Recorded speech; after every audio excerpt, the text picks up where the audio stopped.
Lost in the dark. Hello, my friends. My name is Burton, and I am the host of the Michigan metal podcast, Lost in the Dark podcast. And I would like to introduce you to an all-new, all-paranormal podcast called Follow the Reaper, where I examine all true first or second-hand listener-submitted paranormal or unexplainable encounters of any kind. So if you or anyone you know has a story that they would like to share or have shared on the show, please reach out to us on social media or Gmail at Follow the Reaper Podcast. I would love to hear from you. And of course, please enjoy this episode of Lost in the Dark. Welcome back, my friends, and welcome back to Lost in the Dark podcast, the Lost in the Dark podcast. I'm your host, Burton, and tonight we are back at it with our first full length of 2023. Still kind of rounding up 2022. I have a lot of shit that I'm still like editing, and there's a couple things that we still have to record to really kind of get moving, but I do have a lot in the bank that I'm still going through, so pretty soon we'll be back on a much more regular schedule. But tonight, for this one, we are doing my 2022 top of the year Filthy 15 for movies and television, both included, like all my favorite stuff that I saw this year. Obviously, I've mentioned many times on this show before that hugely influenced by Kevin Smith and the Fat Man Beyond podcast, used to be called Fat Man on Batman. I saw the episode that Mark Bernardin did, his co-host, on his top picks of the year. And then I read a whole bunch of other lists, and I was just like, you know what? There is shit I saw this year that is not making like hardly any of these lists. Some of them makes a lot of the lists, but some of them make like none of the lists. And I'm like, I really feel like some of this shit should have a little bit more attention brought to it in any way, shape, or form. So, without further ado, everyone, here is my list for 2022, Filthy 15, top TV shows and movies and all that stuff. Tonight, joined again by co-host Aaron. It has been ages since we've been on an episode together at this point, so it was just really excited. I was just really excited to get back and talk with him and just kind of like pick this list apart and like see, especially with stuff that he hasn't seen. I was excited to kind of like try to get him into it, try to sell him on it a little bit and sell you on it a little bit if you haven't seen it. So yeah, that's gonna do it. Without further ado, this was the intro. Here it is, my friends. Filthy 15, top TVs and movies, Lost in the Dark podcast. Enjoy. Welcome back, Crap Crow. Oh my God. It's been a while. Yes, it has. It has been a while, but Aaron and Burton are back in the crypt tonight. Welcome back. Thank you all for joining us. This is kind of this is actually something I don't think we've ever done one of these before. But this is a kind of the beginning of our sort of end of the year, beginning of the new year situation. I know we're a little bit late on that, but fuck it, right? Like, time doesn't matter. it doesn't even exist. It's just a unit of measurement. It's not even real. Don't get me into that. No, I'm still. Oh, wait, what'd you say? The start. Oh no, hang on, you're breaking up a little bit. Am I breaking up? Right. No, hey. All right. Good. But so for everybody watching tonight, what we're gonna do is I compile a list of my favorite movies and TV shows and stuff from this past year, 2022. It's gonna include a fairly large honorable mention list, but it's my top. It's the Filthy 15 of movies and TV. So top 7 movies, top 7 TV, and then the final one is my favorite movie and TV show of the year by far. Again, we're gonna have an honorable mention list with this, so we're gonna kind of blast through it right at the top, but there's going to be there's going to be more, but basically, yeah, that's what we're doing. That's what we're doing tonight. That's what we're doing tonight. So we're going to go through some of our favorite movies and TV shows, and Aaron's here with me to make it more interesting. So Well, that I feel like just sitting here I feel like alone talking to a void.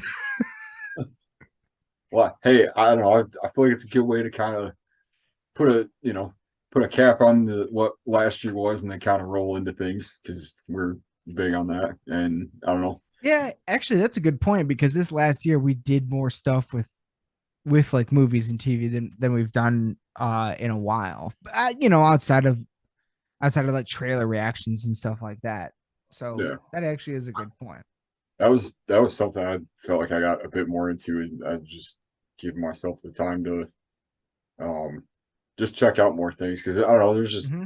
There's a lot of actually I don't know like smaller movies that came out and like or just things that I'd gone back to that I hadn't necessarily So like. so I'm glad you bring that up because that is one thing I wanted to say is that one of the things that really surprises me about my own list is that a lot of it is, I mean, I don't see on the actual, not including the honorable mentions, but looking at my actual list, I don't see anything from Marvel, Star Wars. I mean, maybe some of it's some subsidiary of Disney that I don't know, but I don't see like all of it. It's not all smaller stuff, but none of it's that big. You know what I mean? Yeah. So, Well, I don't but a know. lot of it is smaller stuff. You're right about that. Like there was a lot more of that this year than ever. And another thing that I wanted to mention is that a lot of so this is kind of the first time we've ever done one of these. So some of the TV shows that I will mention aren't it's not their first, how do I put this? It's not their first season, but some of them I just discovered this year. So I've seen all of it just this year. And there's actually though one, so a lot of it though is brand new this year. Um but there's actually only one in particular.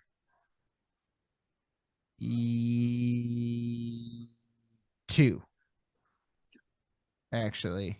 There are two that that are more than one season old. Mhm. But the reason why I'm mentioning them is because they were literally some of my favorite things that I saw this year, and we've never done one of these before, so I kind of feel like you know it's not necessarily something I discovered brand new this year, but like some of these, I it was would, yeah, yeah. yeah, I'd say that would count. I don't like. Are we lumping in? I guess probably should have established this before. Or man, it was just something I was thinking about. Like, is it you talking about like seasons of things that came out that aren't necessarily like as far as TV goes, or are we trying to stick with like new shows that came out this year? No, that's what I'm saying is that most of it is new shows that came out this year, but Okay. a couple of them are more than one season old. And, Because I but in fairness, some of those ones I only discovered this year. yeah. So Okay. I saw it all this year for the first time, you Gotcha. know. Yeah, that makes sense. Um, Because there's but there was also new content. Every single thing I'm going to talk about, there was new content released. hmm, So it's nothing that's like that didn't have something new come out this year, yeah. you know. So that was, There's obviously. there's like two off the jump that like new seasons of shows that aren't newer that I was like, man, that was so I don't know. I guess we're talking about like Well, honorable. we'll see if they come up. Let's fucking Get into it. yeah, let's get into it. Let's just okay. So yeah, we're gonna start off with the honorable mentions. I have those on my phone here. I have it all on my phone, but So in no particular order. This is no particular order. I'm just gonna list the movies first and the shows first, and it's no particular order. These are just honorable mentions. Yeah.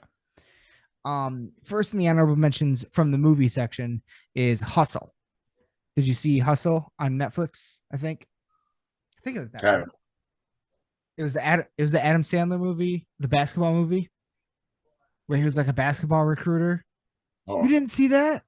oh, I remember we talked about it. Oh, dude, and he like goes to like Russia or some shit to recruit like a basketball player, and it's like just the story of that, and Oh, it was fantastic. You know, it was Sandler, like, and it was every single year that he releases something, 9 times out of 10, it's I love it. So, uh, yeah.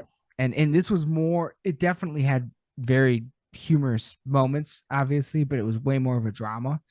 Okay. Um, it's the reason why it's on my honorable. The difference between the honorable mention list and a lot of the actual list is it's not something I've gone back to again. Whereas Mhm. that's the other crazy part about the actual list is a lot of this stuff I have seen like multiple times over the since it came out, which is crazy because like it's kind of rare for me to find a movie, especially a movie that I like go back and rewatch over and over lately. Yeah. No, Um, I'm kind of the same with that. Like it takes me a little while because I like to kind of forget about it a little bit and then go back to it and then kind of rewatch it with like a right. still having that kind of like I don't know view that you've seen it before, but also that like there's things about it you don't remember. So But there are a handful of movies this year that I saw and right away just wanted to watch over and over and over, which is yeah. wild. But Hustle was not necessarily one of them. Hmm. Um, Another one that makes the honorable mention list. I liked the Elvis movie. Um, Hmm. but Okay. that's all I really have to say about it. I only saw it once, and I remember being like, "Oh, that was kind of cool." Hmm. I loved the Weird Al movie. Did you see Yeah. that? Yeah. That Oh, was fucking hilarious. Like Daniel Radcliffe killed it. it The weird better the Weird bet Al way was better great. than I expected it to be. Like what Way I just better. Way better. Way better. Um, and the last two on the movie side of the honorable mentions, um, um, just because I really did enjoy both of them, Doctor Strange and Thor: Love and Thunder. Now, what I will certainly say is that I enjoyed Thor: Love and Thunder a million times more. I've actually seen Thor: Love and Thunder about 4 times now, so that is one that I have gone back and watched over and over. I think I've only seen Doctor Strange like twice in theaters. I don't think I've seen it since theaters. mm, Um, Maybe once, but I can't remember. But I just enjoyed like Joy or Thor just has so much more of a rewatchability to me. Um, so yeah. So I yeah, just felt like putting both of them on the list just because I did like them both, but I liked Thor way more. yeah. That's fair. I think that uh Thor kind of was one of those in the It series was that fun, yeah, but it came about at a fun. time when like Marvel kind of needed that. And I feel like Everything that was was so big. why so Yeah. serious? A Like, little foreshadowing there. Kind of sort of. Um, but yeah, I don't know. I kind of agree. Like I liked the multiverse or Doctor Strange. yeah, like But I the feel whole like fucking yeah, Fantastic Four thing and like the yeah, Illuminati, Professor X. It was all like I was flipping out in the fucking theater. Don't get me wrong, but end of the day, the way it both end of the day, we're at the end of the year. I went back and watched Thor more times. yeah, You know what I'm saying? yeah.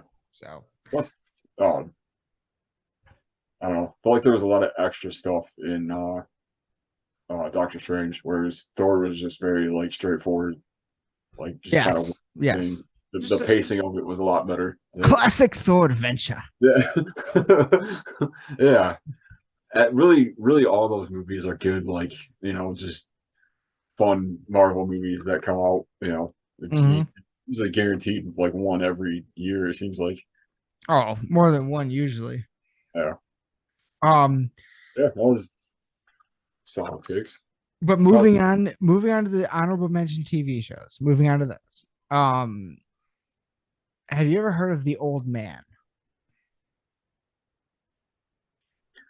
It was a show on FX starring Jeff Bridges. Is that the one about the black hole? No, No, nope, what no, was no. You're talking about fucking Night Sky with Josh Brolin, Thanos. That's the one with the black, which is also on my honorable mention list. Oh, um so both of those are there.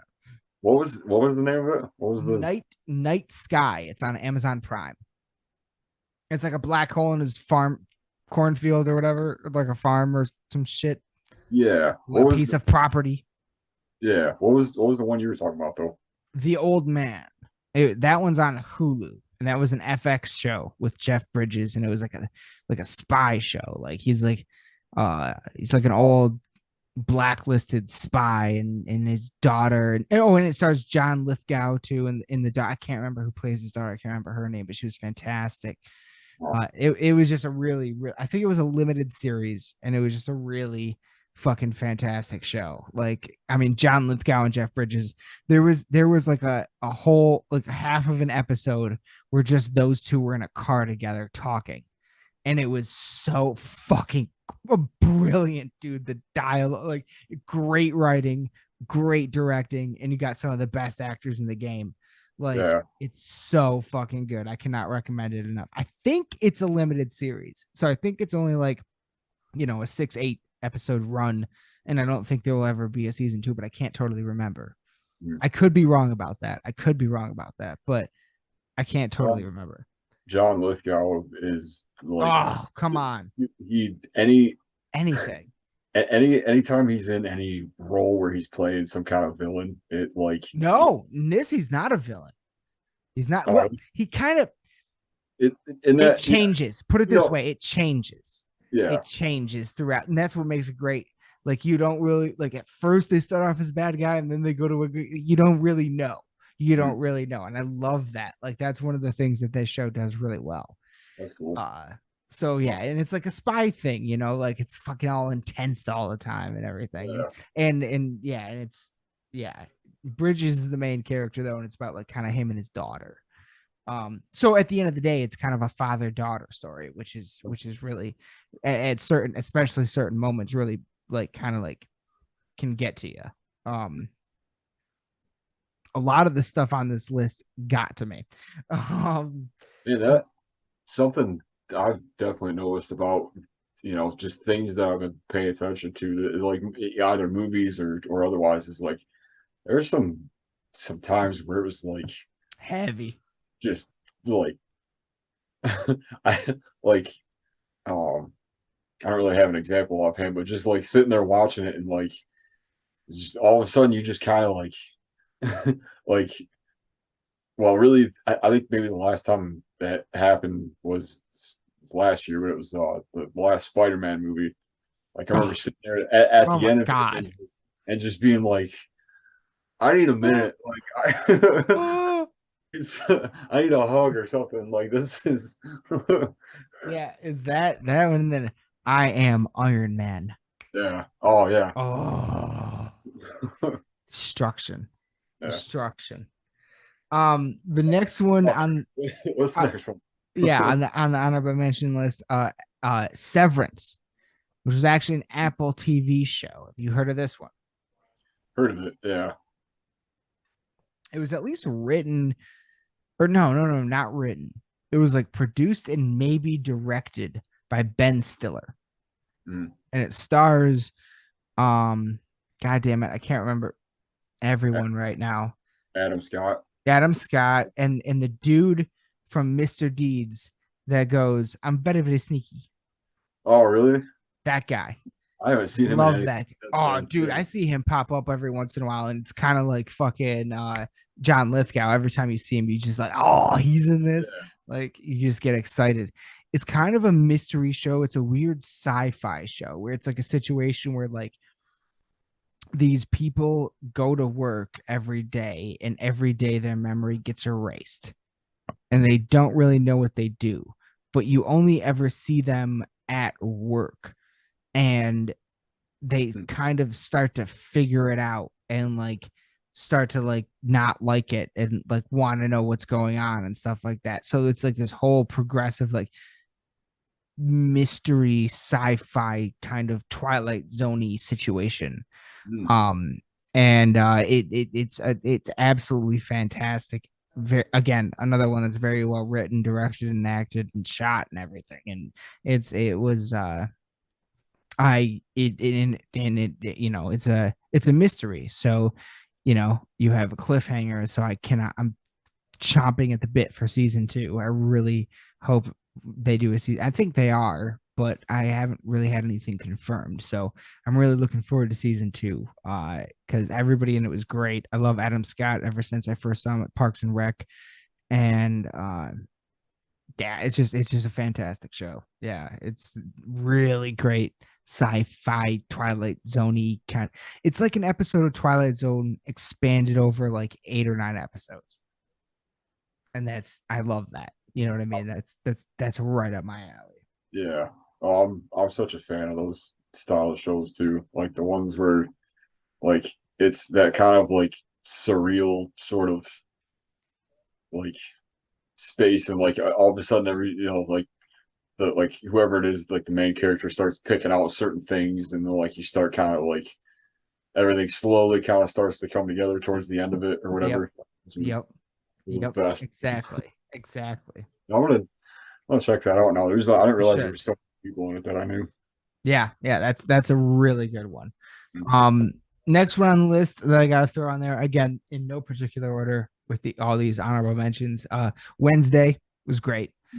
First thing, I love what they did with the character and the story. They made it all very interesting, and Tim Burton and Danny Elfman working together again, and doing something that I really thought was really cool. So that stood out to me a lot. I thought Wednesday was fantastic.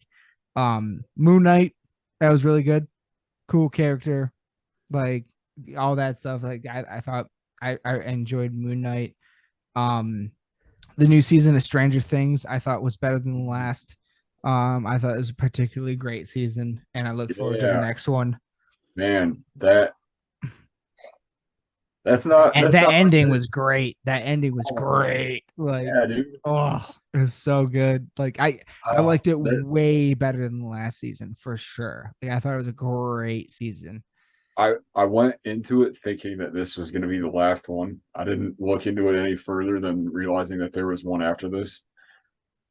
I So did too. I did. That was everybody because there yeah, was there was shit going around saying this was the last season. Nobody knew that there was going to be a part 2 yeah, to it. So man. like, I yeah. I swear I sat in. God, yeah, actually, I forgot that I watched that all this year. Mm-hmm. Um, there was because I had to catch up because I think I stopped after the second season and I watched a little bit because I was just kind of burnt out of it. I was like, like I don't know, the hype kind of killed it for me. But like, so I watched all of the third season and then the fourth season. And I was like, dude, this is like some of the best, So good. It was so like good.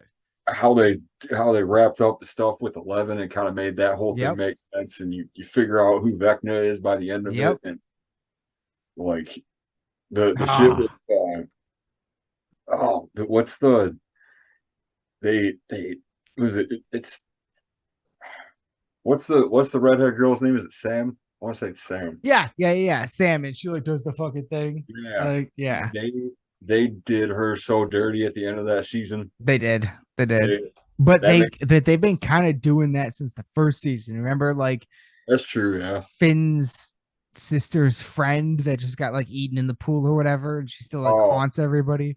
Yeah, yeah.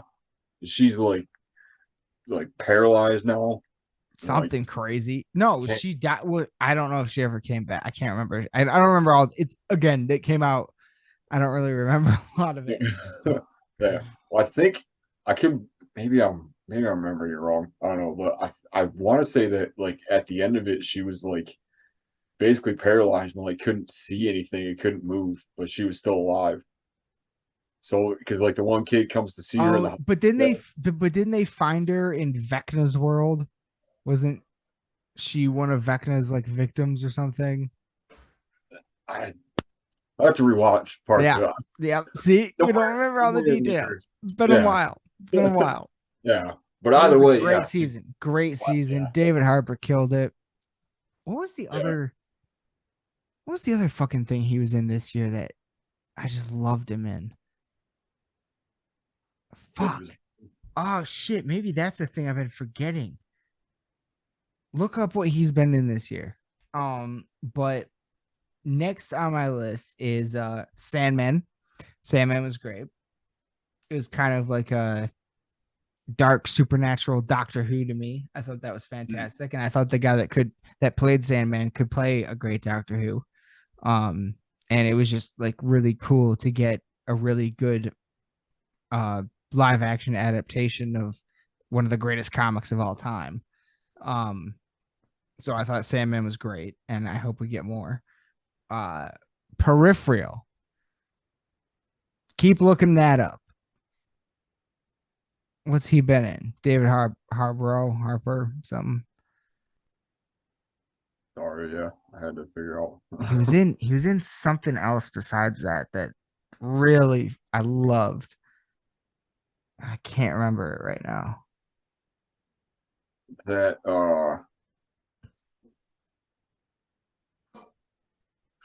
is it the Santa Claus movie? Fucking Christ, that is what it was. Yes, Violet yes. Night. Violent Night. That gets an honorable mention. I'm adding that to the list. Violent Night was fantastic. That was fantastic. I loved it. That was fantastic. John Leguizamo. Yeah, I think I watched this. I think I remember seeing it. It looks, just came out. yeah. You would have seen it in the last like 2 weeks if you saw it, or 3 weeks probably now. But Maybe like not. it just came out. But that one was great. Peripheral was a fantastic show on Amazon Prime that was like set a little bit in the future, and there was a character named Burton, which was awesome. And it was set a little bit in the future where they get these like headsets and they think they're playing a video game, but really they're like controlling an avatar in the future. But like less kind of like right around like 100 years in the future, so like not even that far. And it's kind of another like sci-fi mystery sort of thing where people are kind of trying. It's not as much mystery, but it's like people are putting things together and they're also trying to like save the world and all that stuff because this certain group of people that we're following figures out that you're going into the future. They figure out what happens to them, and so they're kind of trying to save themselves, but because people in the future are aware of that, they're sending people back in time to go after them. So it's like a whole fucking, but it's really fucking cool. It's really fucking cool. Really great show. I feel like went kind of under the radar towards the end of the year on Amazon Prime. Again, that one called Peripheral. And I don't know if you'd recognize a whole lot of the actors' names, but if you saw a lot of their faces, you'd probably recognize them. Because that's the experience I had with it, at least. Next up on the honorable mentions TV list is Rings of Power, most expensive television show ever made. So of course it's got to make the list. It was beautiful. It was a great story. I loved all the characters, and I can't wait for the next season. I think it was a great one. I thought Peacemaker was fantastic. That's the next one. It's really fun. And kind of built that character way better than I thought they ever could. Gave him a lot more depth than I ever thought a character like that could have. So like that I thought that show was great. Obi-Wan was fantastic. Some of the greatest lightsaber battles, on screen. Not the greatest, but some of the greatest. And it had a whole lot of them. So that was fantastic. I loved Obi-Wan, and I kind of hope it gets. I don't know. I just kind of hope they continue that story. It doesn't have to be another Obi-Wan season. Maybe they do something else. Like maybe they do a fuck. I don't know. Maybe they do another season where he shows up or something. That would be cool. What? I kind of fell off No, of the like I don't know. the Star Wars Yeah, shows. I feel like Probably the Marvel shows too, right? well that's a little different because I feel like Star Wars like I'm interested in like the mainline ones and I feel like I always watch the movies when they come out, but all of like the in between stuff and like the shows for some reason I can't get into all that much. Fair enough. Um I mean, I love like Mando, Boba, mm, and Obi-Wan. Andor was good, really good, but just not totally my thing, I yeah. guess. Um, so yeah, I don't know. I think a lot of them have been good, but Yeah. Well I you know if anytime I hear anything about them, it's always, you know, positive stuff or it's like you know, at least I get sort of where it's at within the story. Like you know, I keep up with it in the same way. But like the Marvel stuff, those are a little bit different because I kind of see those as like you got the movies and then you got like the shows, which are almost like an extended part of what the movies are. It's like the next part of it. yeah, And so if I were into, you know, like kind of I don't know, like I've been, you know, paying a little bit like to you know various like you know after Endgame was out, you know there was the like the WandaVision stuff which led into the next thing, and then that like so it and then you know like and Loki stuff like yeah, yeah, um I know there's a bunch in there that I'm missing, but like that was kind of the you know the kind of what I'm getting at is like it's cool that you can kind of like you know like they're doing like these one off like the you know Moon Knight and stuff, and then they're also kind of keeping on with the so you can kind of pay attention to certain things or whatever, or just you know so yeah. No, I get it. Yeah.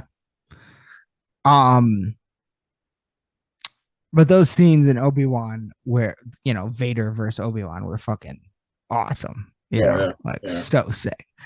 But and then a couple of the other ones we already kind of talked about. Night Sky starring Josh Brolin mm, and a whole bunch of other great cast people.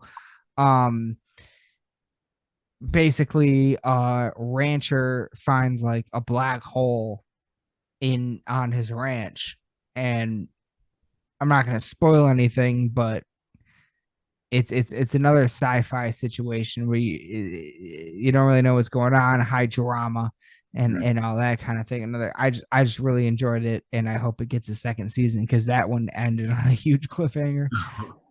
House of Dragon was Did you say fantastic. what did you What? say because you Eh, say Outer Range? Night Sky. That one's Night Sky. Or no, Oh or is that Outer Range? yeah, Oh I fuck. was Oh, that is Outer Range. That is yeah Outer Range. My bad. My bad. I My couldn't bad. remember the name of it either. That's why I was because Night that Sky is something different, actually. I didn't. Night Sky was with um motherfucker, the guy that plays J. Jonah Jameson. Uh oh shit. Oh my god, I love that guy. How am I forgetting his fucking name right now? Yeah, who but the guy in Outer Range? no, the guy in Night Sky.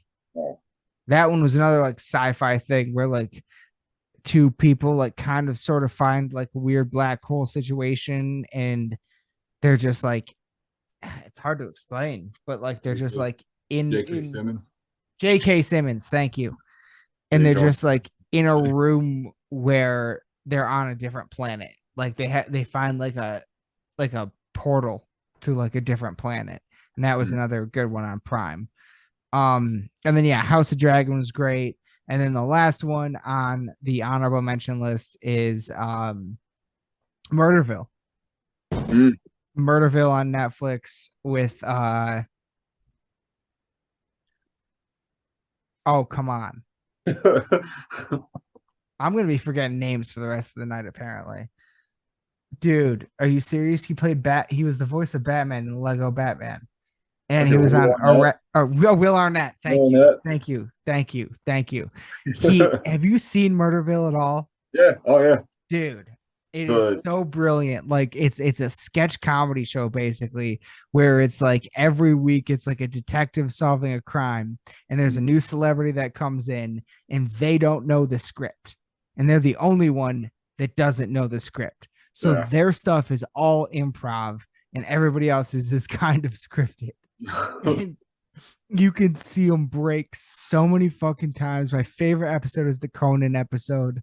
Yeah. Um, but that fucking the Christmas special one they did was great. That one was great. Yeah. That one might, at least the special of it, and a lot of the other stuff was kind of Halloween-esque. So, but like the Christmas episode might be one that I have to watch every year because Yeah, dude, that shit, Maya Rudolph and Jason Bateman when yeah. they had all the guest people come in. But Oh man, the fucking Conan one, dude, where they yeah, had to solve the mystery of the magician that accidentally sawed his assistant in half for real. yeah. There's that scene where they're the in the interrogation room interrogating another magician, and he starts doing tricks, and Will Arnett just starts flipping out, Yeah. and he like Loses his mind. Like, fucking throws the chair over, holds it in front of him, and goes, sorcery, sorcery. yeah. Like, dude. And Conan's like, nobody freaks out that much Yeah. over a card trick. Playing like playing like good cop, bad cop, kind of, but like when he he can't goes, keep it together. when he goes fucking sorcery, though, when he says sorcery, dude, that destroys me every fucking time. It is absolutely one of the funniest shows that I have seen. This actually. The part where he's in there Oh no, I around. fucked up. Oh well. Uh, actually, looking at my list, there is only one other show. Actually, I guess there's actually two other shows that are technically comedies. So yeah, that show possibly made me laugh harder than any show this year. Not gonna lie, That's a good that one. show Yeah. is fucking funny, and I hope they do more of that. I kind of found that one on a whim a little bit because I was just looking for something else. I feel like Halloween really kind of got me into just watching more stuff, and like there's a lot of stuff coming around there around that time that was, I don't know, got my attention and stuff. So that was one of them that I was like, man, it's such a great idea too, because it like So good. to have like lines for everybody else, and then to have like sometimes not even actors. Like, what was there, like the football player that came in? Yeah, yeah. Sometimes with football players, Yeah, athletes. Yeah, yeah. It's kind yeah, of like Saturday Night Live sort of yeah. rotation of guests. Yeah. I guess yeah, it is sort of that. Think Like, about it.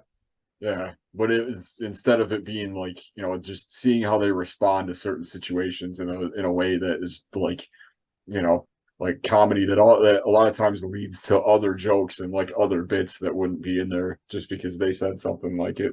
I don't know. Right. It's I loved it. I loved it. So that when that is gonna do it though. when Pete Oh Davidson my god. anime. Shows up at the end. Yeah. Dude, that was so funny. That was so funny. And when it turned you find out like the first episode, it turns out his dead partner is Jennifer Aniston, and she just Yeah. never shows up. Yeah. What the fuck was that? He never fed her pet. I miss that guy. You can feed those things and they'll live for like 10 to Yeah. 15 years. No, wouldn't be respectful. Yeah. Dude, so fucking funny. But You're saying that's it for TV shows or just for the honorable mention? that's it for all the honorable mentions. Okay. We already did the movies. That was all the TV shows. That's all the honorable mentions. Now we're getting to the real list. But before we do, I think we should take a short break because I have to use the restroom. All right, yeah. And I actually just realized I did fuck up because I accidentally mentioned one of the TV shows on my list already, Sandman. So Hmm. the list might be a little less balanced than I thought. But in any case, All right. moving forward, we're gonna take a short break and then we'll be on with the actual main list. It's not a good day to be a bad guy. What's up, metalheads? This is Wayne, and Michelle. and we are from the Michigan UFO Sightings and Paranormal Encounters podcast, and you are listening to Burton and Aaron on the Lost in the Dark podcast. Raise your horns. Okay, now we're back. So there's been a slight change up, and Aaron reminded me of something that I forgot. So as a result, there's another honorable mention, which the last honorable mention I have then, I guess, is the show Afterlife, which its last season and season 2 premiered this year. This is a show that I found. I watched it all. I found it and watched it all this year, starring Ricky Gervais. And Oh yeah, yeah. it's on Netflix. I don't know if you've ever seen it or not. It is a wonderfully hilarious, gut-wrenching, sad show. Like, that is the best way I can describe it, because ultimately it's about a guy who just lost the love of his life and him dealing with it. And it is so well written and so well acted that at times you'll laugh so hard you'll cry, but almost every episode will also just make you cry. So it is heavy.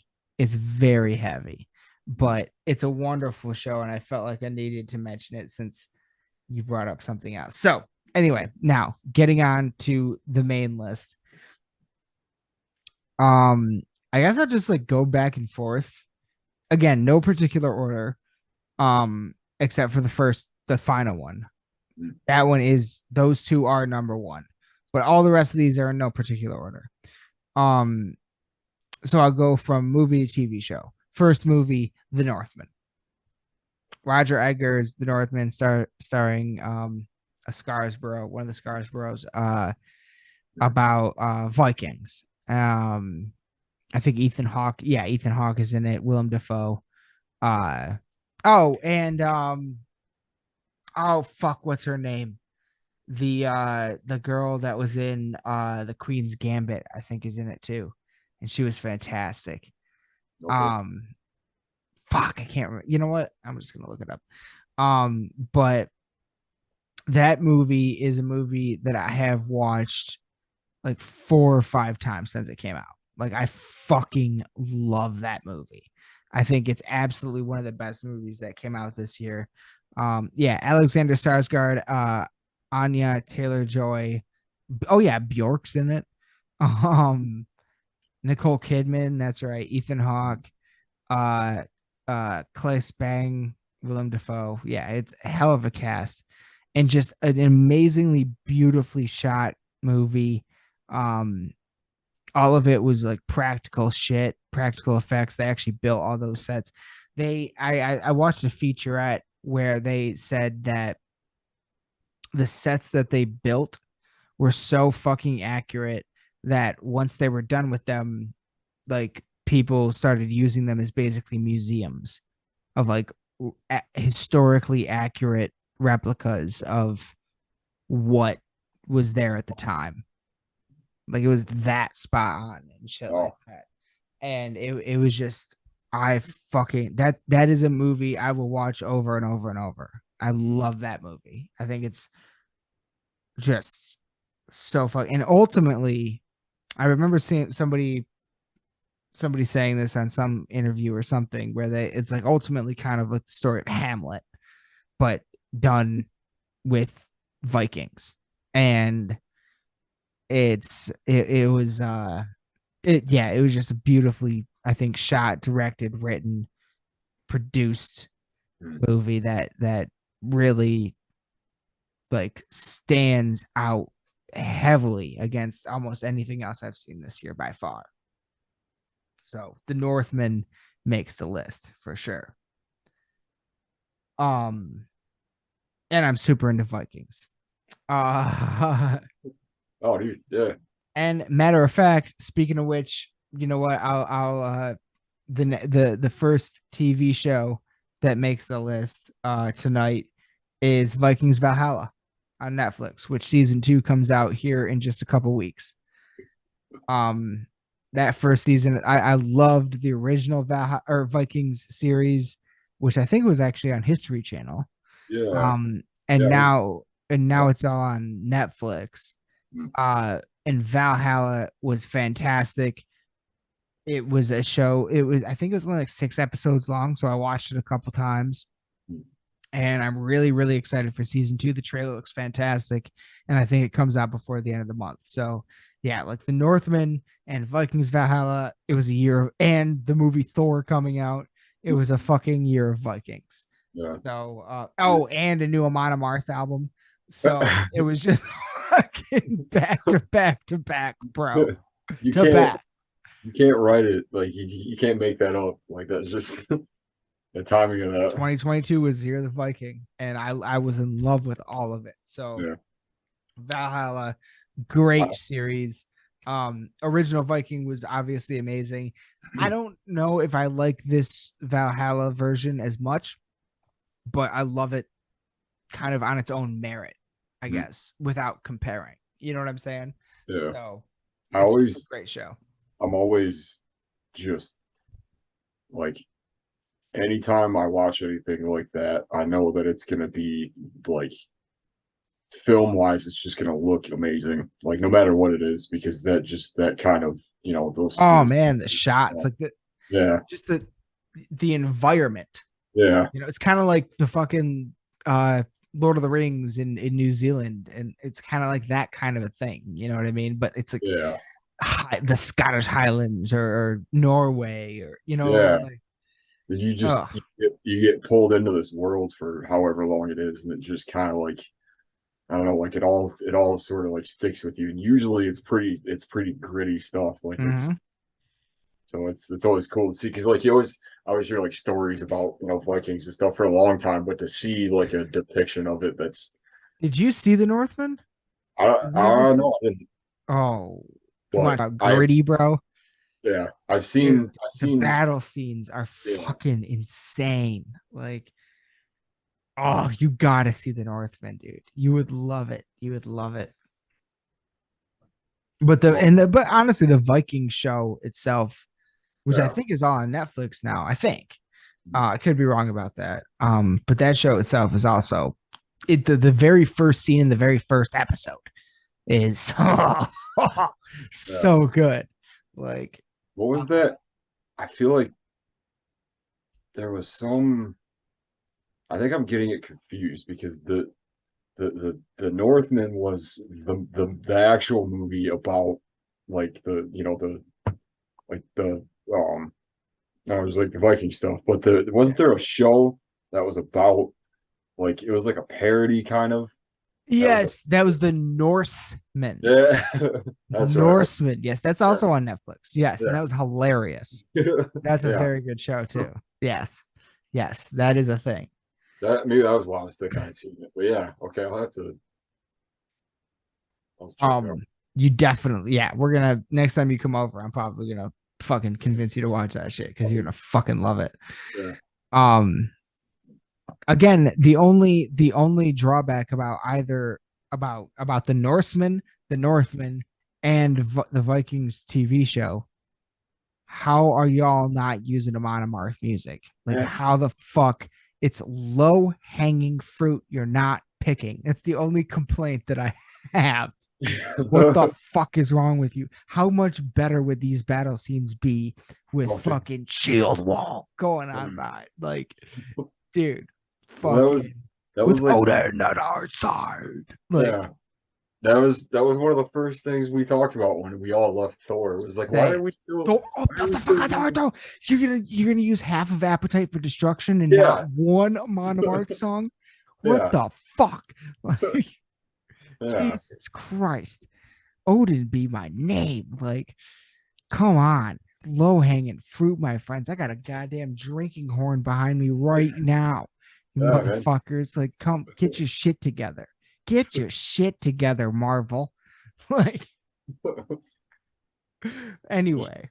Just wait. Anyway. Well, actually, there is one other thing, and it's kind of funny that you mentioned that because it just kind of popped in my head. Is the God of War, new God of War came out as well. Ragnarok, which That's which is huge, and I actually really want to play it.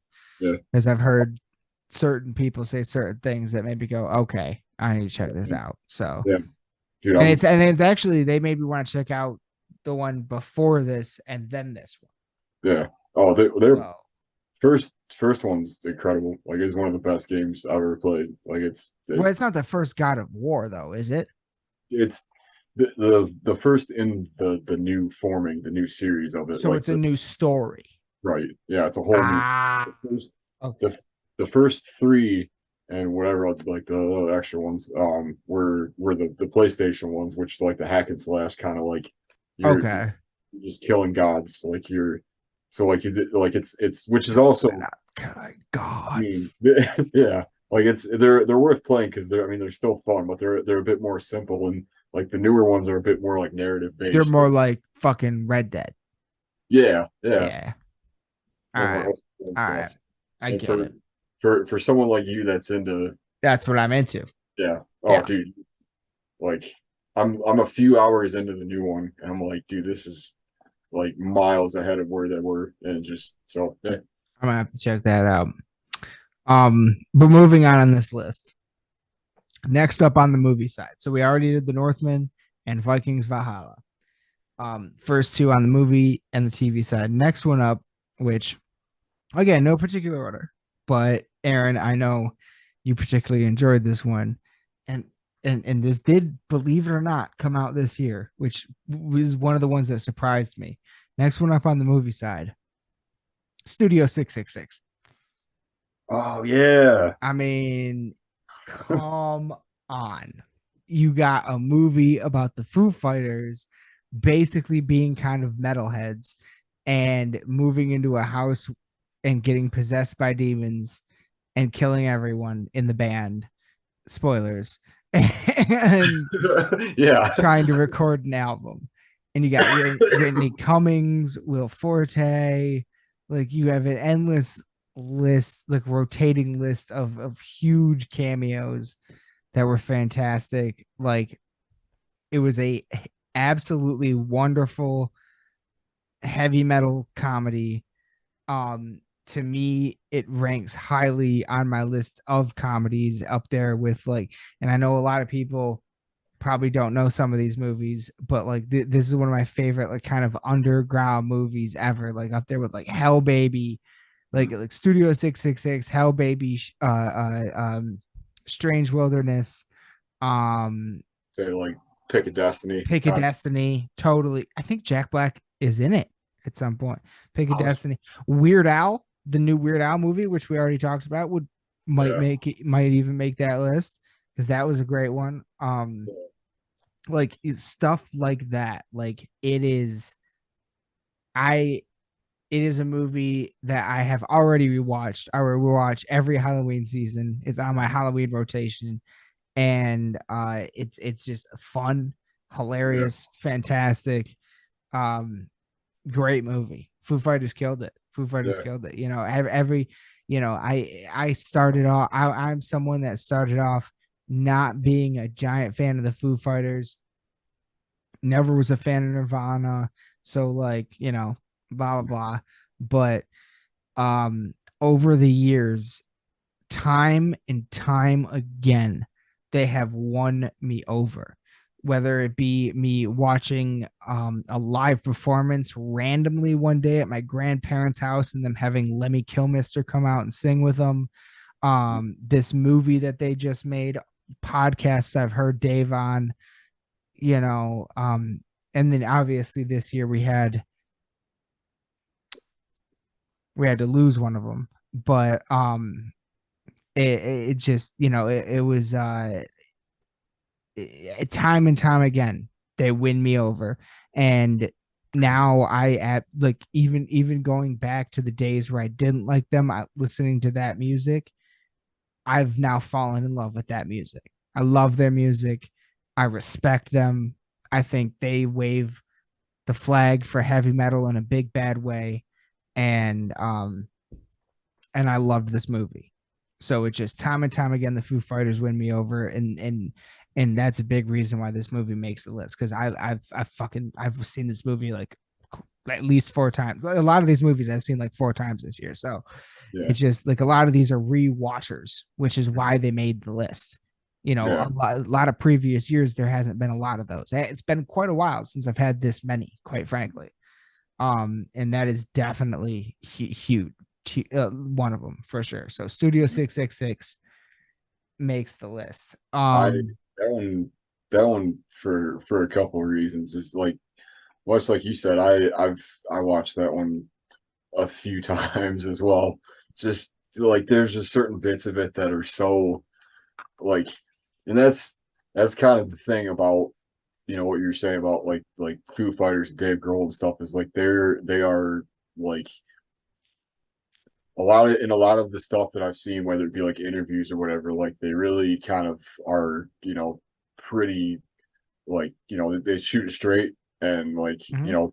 they like kind of say things and like talk about certain parts of the music side of things that maybe you wouldn't hear about all that much, which like But in terms of like, the small little like the recording stuff, like the little niche kind of like it was. and that goddamn documentary he did about that one like mixing board studio or Oh yeah, whatever. yeah, Sound City. Fucking that was, yeah, Sound City. Yeah. That's another example of them winning me over again. But also in the interviews that you see him on like Howard Stern and all that shit, like every every specifically honestly all of them, everywhere you see all of them, they're always the same person. Yeah, You know what I mean? They yeah, never like, it just seems like they really are who the fuck they mhm, seem genuine, I guess. yeah, yeah. From That's on stage in front of 10 million fucking people to mhm, whatever to on a fucking podcast. You know what I mean? Like, yeah. Well, that's such a rare thing too. I mean, for a band that's played like the size stages they have and stuff to like still biggest be. shows in the world, some of the biggest Oh, shows in the world. yeah, You could compare them to to anyone. To you can compare them to Maiden. mhm, I think, like at this point, I'm yeah. pretty sure you could. I Like, just I have a lot of respect for Dave Grohl just in general. yeah, Whether or not because I mean, I like Foo Fighters, but I'm not the biggest fan of all their music because I feel like some of it is kind of like I don't know, a little like simple, a little like radio rock stuff for me. But I still appreciate it, whatever. But like he's always kind of been like like you said in more than just like the rock side of things, and he's had to do it twice, now a yeah, third time yeah, with the whole Taylor Hawkins thing. exactly. Yeah, Like it like to still keep going and to still kind of have to have fun with it and stuff is always pretty admirable. But yeah, like the movie, man, like there's like I was saying, like there are parts of it that like you wouldn't get unless you understood like some of the music side of things. yes, Which is what I liked about it. Like yes. it There are felt very specific inside jokes, yeah. like inside jokes, like for sure. I'm trying to remember the thing about the God. There was a couple of them at the beginning that just I remember Especially sitting. about the drums, Yeah, we were sitting in because the they. theater just cracking Oh up. yeah, we did go to the theater to see that, Yeah, didn't we? Oh yeah, we were the yeah. only ones in there.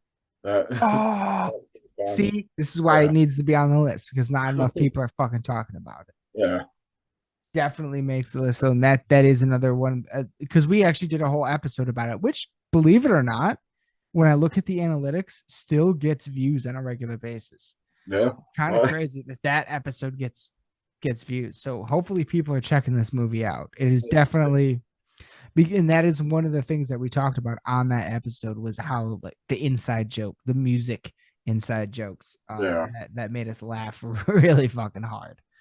Um, but then I guess in that case, we'll move on to the next one on the TV side, and we'll just jump right to it's going to be Shorzy.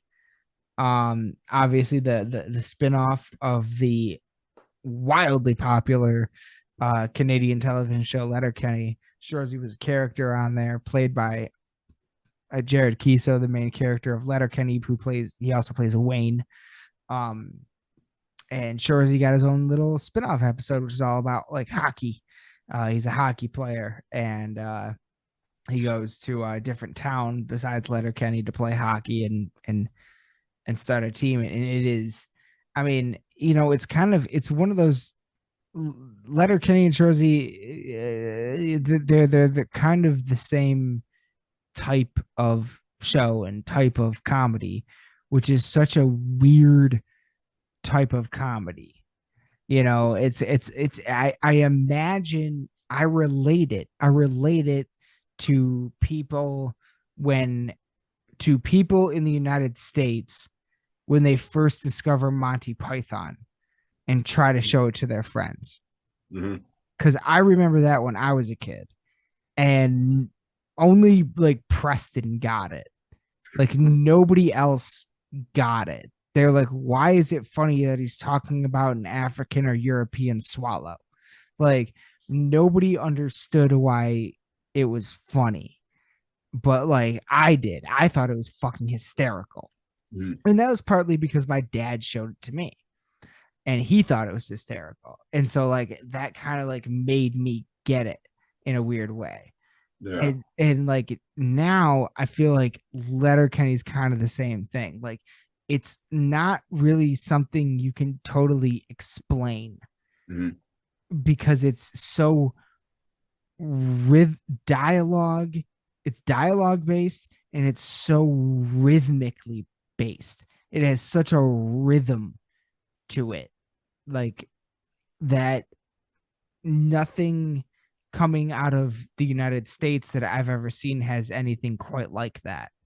Where in a way the episodes are kind of built like songs in some sense, where it's so rhythmic, even in the way that they talk and stuff like that, and like how they like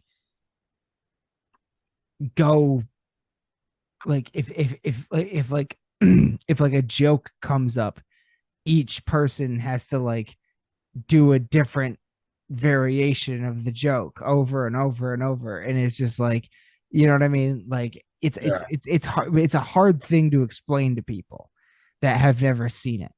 And to be honest, first handful of times I saw it, I didn't get it, but eventually it kind of sunk in. Yeah.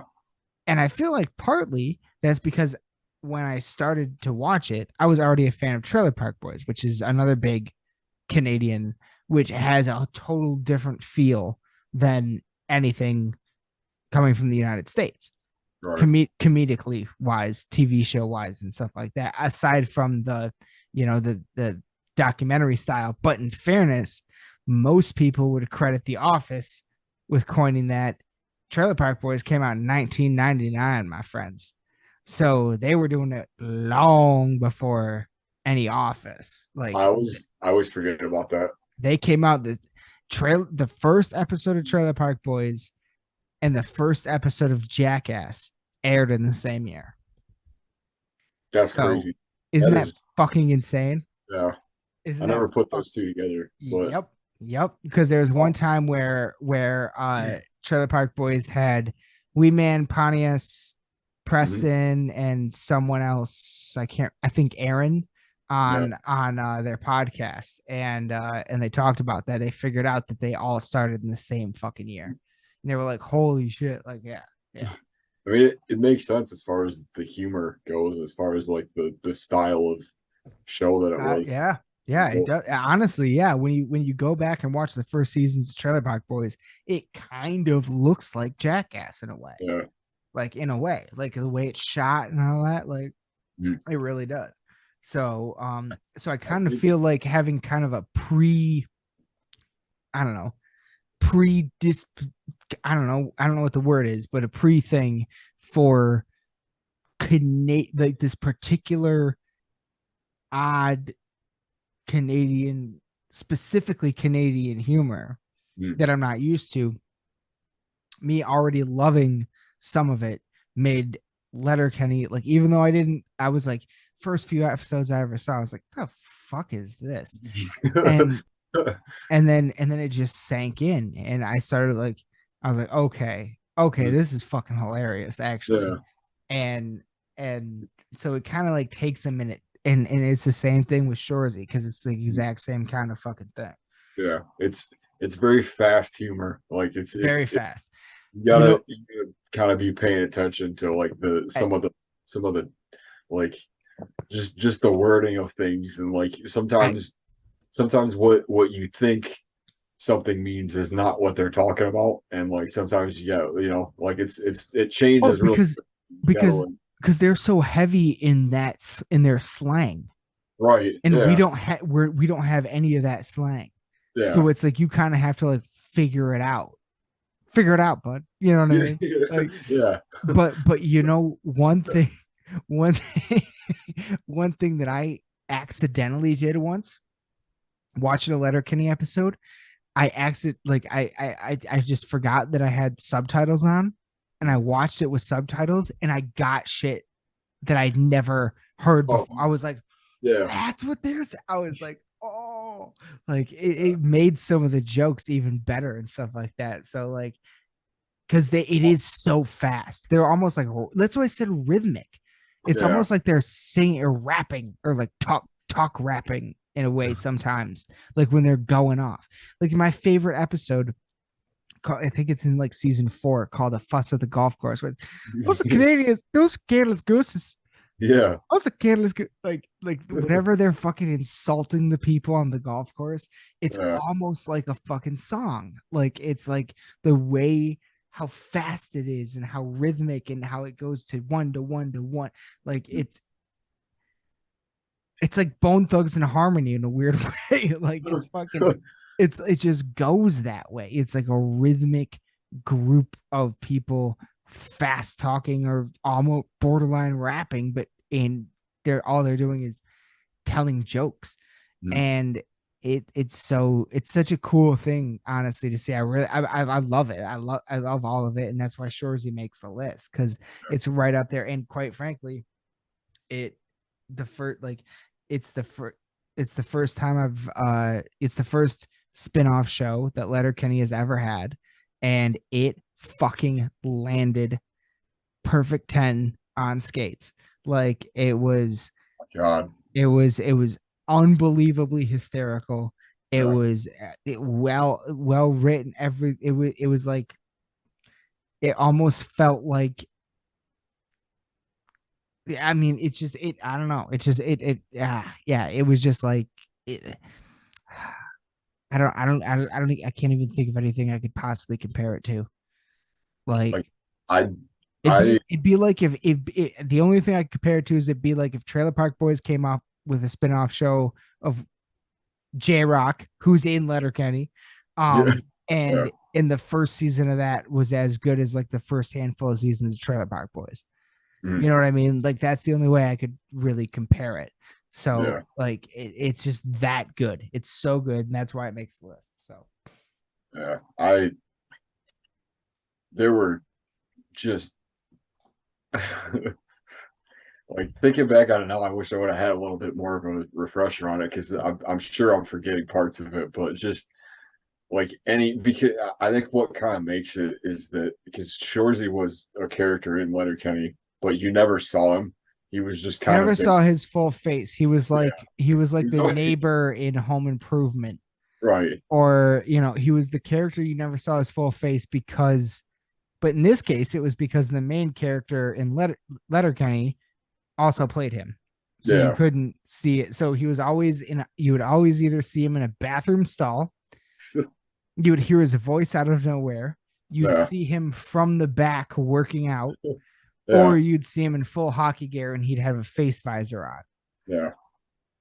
So I think like just the difference between how like just quiet and like but like the quiet rage that Wayne is versus just the absolute like dude, bro, like asshole kind of guy that Shorzy is just like anytime he's on screen as him is just like, and his little like, I don't know, just Fuck you, Jonesy. yeah, The fucking honestly, one of, I don't know if you've seen this episode yet, but in the current season of Letterkenny, one of the funniest scenes is Shorzy is in the season of Letterkenny. I don't know if you've seen it, but like one of the funniest scenes is with him in, because one of the funniest parts about Shorzy is him skating. yeah, His skating is so goddamn funny, and they did something so funny with it in this season that was just awesome. So yeah, definitely finish the season for sure. So but Shorzy makes the list. So we're at Northman, Valhalla, Studio 666, and Shorzy. I That's could where we're at. I could talk about that show forever. But but now we're gonna go back to the movie side, and this one is going to be a documentary.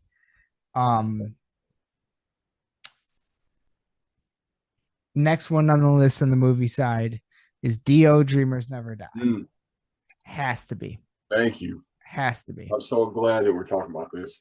Because it is full disclosure, this is actually a movie I have been aware of being in production since, I honestly want to say, around 2018 Yeah, is when I first started to hear about this.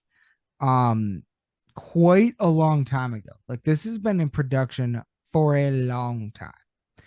And it's the flag waver, the main producer, the main person doing it was Wendy Dio, Ronnie James's wife.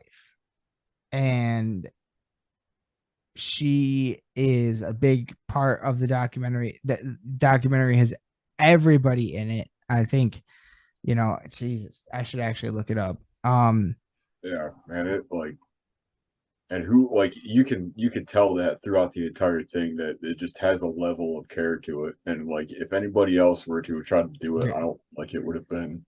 We're talking Lita Ford, Eddie Trunk, Rob Halford, Tony Iommi, Giza Butler. Like, it's, the list goes on. Sebastian Bach, Vinny Appice. Like, the only one that stuck out to me that wasn't in it was Ozzy, but I I don't. Ozzy's. I don't. I mean, I don't know the situation. Maybe they didn't reach out. Maybe Ozzy didn't want to, or maybe Ozzy's health issues got in the way. I don't know. But that's the one that stuck out to me. But there's a lot. I think, I don't know why I didn't. I for some reason I think Gene Simmons was in it, but maybe I'm wrong. But maybe I saw him in something else. I don't know. But when I tell you, like, I remember where I was when Dio died. When I found out that Dio died. Mhm. I remember where there are only 3 musicians who I was aware of, cared enough about, and remember where I was when I found out they died. And that was Dime, Dio, and Alexi. So far. They're the ones that I remember where I was. You know what I mean? Mhm. And there's no like way to control that. That's just like what happens. Yeah. And I'll never forget. Yeah, and I will always remember where I was when I found out about Dio. And I was lucky enough to see him once. And I mean, like, just what he meant to me to this day is still so immense. I actually, when I was, before we started this, I was running a couple errands, and on the way home, at the top of my fucking lungs, I was screaming along with the song Dreamers Never Die. Or I Want to Be a Dreamer, whatever the fuck it's called. I want to be a dreamer. Like that song. Like Dio means an incredible amount to me. And this documentary. So with all that, yeah, that's the point I was trying to make, is that with all of that, part of the reason why this documentary is so important to me, and it just came out, for the record, it just recently came out, and I've already seen it twice. Mhm. Made me cry both times, but Yeah. but the thing that blew my mind the most about it is that it had information in it that I didn't already know. Yeah. And that is not an easy feat to accomplish with a fan as big as me, because I find out everything I could possibly I know I could spend 2 hours on a podcast talking about Alexi Leho's guitar setups in every single one individually, including his amp setups and his pedal setups. I like in that detailed. Like I fucking like I know this shit. Mhm. This is my thing. And for them to have things in that documentary that I didn't know about Dio, like, blew my fucking mind. Absolutely blew my mind. And it was also really special in a lot of ways because one of my favorite, one of my biggest influences and favorite podcasters of all time, Joey Coco Diaz, host of the Church of What's Happening Now, and now it's Uncle Joey's Joint. They changed the name a while back. Great, such a great podcast. He has had Wendy Dio on the show, and that in like besides Loudwire articles or Metal Injection articles or Blabbermouth articles or whatever, that was one of the first places I heard in detail about this upcoming documentary, because she talked about it on his show and talked about Dio. And Joey was at the first ever Black Sabbath show with Dio as the singer in, I can't remember if it was Jersey or New York. I think it was at the Palladium in New York, but I could be wrong about that. But he tells that story about seeing Dio come out fronting Black Sabbath after everybody loved Ozzy and like everyone was obsessed with Ozzy and like that whole fucking thing. So see that, and you know what? Actually, now that I'm telling this story, that sticks out to me. They should have fucking had him in that documentary, because that was a great story. Like Joey's story about that is great, and he's told it on his podcast, told it on D Del Rey's podcast, Let There Be Talk. He's told on a few podcasts, I think even Rogan's, but it's so that has been a thing, like hearing stories like that over the years, hearing Wendy on Joey's podcast, hearing Joey's stories, and then like all the articles that I saw that I just listed, like leading up to this documentary and it finally fucking coming out. And I'm not gonna lie, it took me months to because it came out on like the film festival circuit, I think, initially. And so it took me quite a while to find it, but it blew me away and immediately became one of my favorite documentaries of all time. And I hope, and if anybody from that camp in any way, shape, or form is seeing this right now, please release a DVD. I need this. Please, God, give it to me on DVD and give me a fucking 2-disc with bonus features and extended interviews and all that stuff, because I know there's more. Oh man, I know there's more, but what they gave us was beautiful and brilliant, and it made my heart soar, inspired me, made me cry, made me laugh. Like it was just all around everything you could want, and it was just a beautiful ode to one of my absolute favorite people to have ever lived in a fallen hero. So that's why Dio, Dreamers Never Die, the documentary makes the list. It's the reason we do this. Literally. Reason this means what it Literally. does. And yeah, man, I was kind of like what you were saying. I've been hearing about it here and there for quite a while. And finally having the chance to see it and stuff, and like it kind of it made me, I guess, because I was I guess more familiar with the Ozzy stuff as most people are. Well, in fairness, Dio only had 2 albums with him. I mean, Yeah. both But brilliant. But yeah. So yeah, just and to kind of hear sort of like where he was at when those were going on and stuff, and like the whole Nirvana thing that happened, and like just I don't know, it's pretty inspiring to figure out sort of kind of what he had to get through and kind of like realize about it, and eventually like just the legacy and stuff is like yeah, like he was basically like done when he got the yeah, Black Sabbath gig.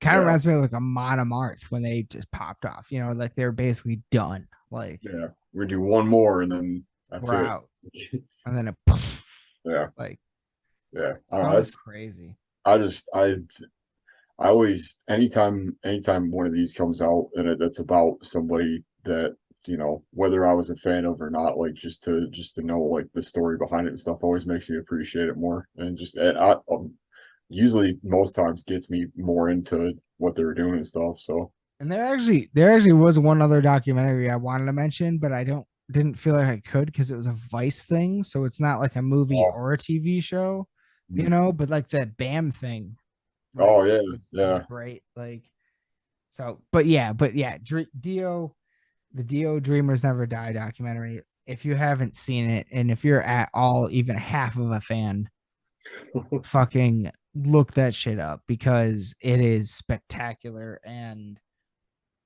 it'll make you appreciate that fucking little man more than ever. Like, because God, very few have had such a powerful voice in heavy Mm, metal, and he is very very special. So dude, I it was still just such a wonderful ode. hearing heaven and hell, like just Heaven and hell. yeah, Dude, like it's so nobody has a voice like him anymore. yeah. Like everybody's going so hard into like the death screaming. Like nobody's leaning into that. Like like, but at the same time, the fucking music doesn't. So I don't know. It's a whole thing. That's Yeah. the conversation. But all right, next up on the list for the TV shows. For TV shows, we're gonna go. We're gonna go Reservation Dogs. Next up on my list for the TV shows, a show called Reservation Dogs. This year was season 2. This is another show that I Yep. just discovered this year. So I watched season 1 and 2 this year. So it's brand new to me. This I've is not seen this. oh, bro. This is another one that'll rip your heart out. This is a television show about a group of Native American kids growing up on a Native American reservation. And they're trying to get out and go to California. I don't know. I can't remember what state they're in, maybe like Nevada, Arizona, something like that. I don't know. But they're trying to get out and make their way to California, as I did as a kid once, and I'm sure you thought about the dreams of the Golden Coast. Oh, dude. Yeah. Straight out of high school, man. I was like, Yes, exactly. And this show is kind of about that same age group of kids, and it's it deals brilliantly with all the things on on Native American reservations, high gang rates, drug rates, suicide rates, like all the issues that like a lot of communities have to deal with. And it's just so well done. It's so goddamn funny. It's also absolutely heart wrenching and gut wrenching. I mean, the whole fucking pretty sure the first episode, because it follows like a particular group of kids. And I'm pretty sure the first episode they find like the main guy in their group just killed himself. I think that's like literally the first episode, so I'm not spoiling anything there. Yeah. And It's a crazy stance to take just off the jump. exactly. It's But it's so like honest and so like raw and real, and like it's such I mean I really, it's so fucking good. It's hard for me to put it into words. Like it's it's metal. Like it's just like just so yeah, just raw and real and like unapologetic about what it's trying to portray, and on and yeah, again, honest. Like Hmm. heartfelt, heartwarming, but also heartbreaking. Absolutely hysterically funny at certain times. Like unbelievably relatable.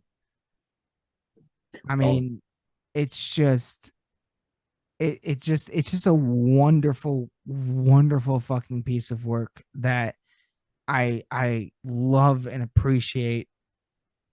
And the second season, it's on Hulu. It was, I think it's an FX show, but it's on Hulu. Um, and the second season actually came out. The second season actually came out when I was on vacation up north with my family earlier this last summer in 2022. And that weekend ended up being a pretty strange weekend for me for a lot of reasons. And so I'll never really forget watching that season. And maybe for some of those reasons of other things that were going on, it kind of hit a little harder. But either way, that's why it makes the list, is because I just thought it was a beautiful season. It was something I discovered all of this year.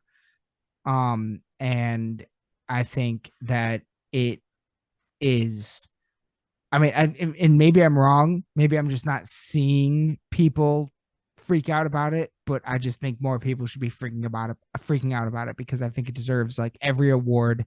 I think it's one of the best fucking shows on TV in the last 2 years, hands down, period. Like it is wonderful. It is fucking wonderful. And I've rewatched it. I've rewatched it twice. It is hard sometimes because it is one that'll make you cry, but I've rewatched it multiple times, and I cannot recommend it enough. So that's Reservation Dogs. Oh yeah, that's I know I've at least heard. I mean, you know, we talked about it a couple of times, but like, you know, hearing the kind of backstory of it and stuff is just seems like it'd be something I could Just kind of like a story about some kids, like yeah. But moving on. And man, the way the last season ended is so heartbreaking. Oh my god. All right. Anyway, moving on. Back to the movies. No, presumably. Yeah, actually. Kind of. Moving on to back to the movie side. Next one for me, man, that has to make this list. And this is a series that means a lot to me. This is something I am a massive fan on. a massive fan of, and it is so rare that a series so deep into its catalog comes out with something that can absolutely, in my opinion, compare to some of my favorites of all time. I'm talking about Prey, the Ooh. new Predator. Oh, okay. Yeah. I didn't expect you to talk about that, but yeah, I that shit was awesome. I have watched it 3 times. Yeah. I keep going back to it. Just like I feel like Damn. like Oh, what's interesting to me is I feel like I keep going back to it as many times as I went back to the first Predator movie the first time I saw it. mm, Like I just keep going back because I just keep finding more stuff every time I watch it. Like I just keep finding more details mm. every single time, and it just keeps me coming back.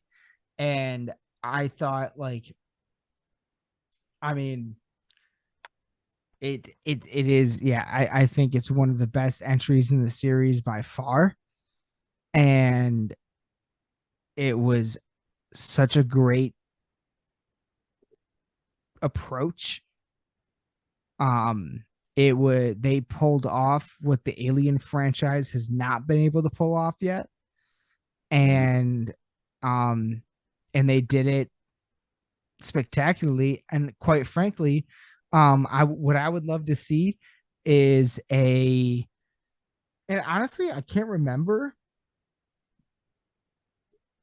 Thinking back now, actually, I can't even remember if this ever in theaters. Do you know? Um, cause I don't think it It was. I came think it out on was. Hulu. It was a Yeah. Hulu thing, so I think it just Yeah. came out.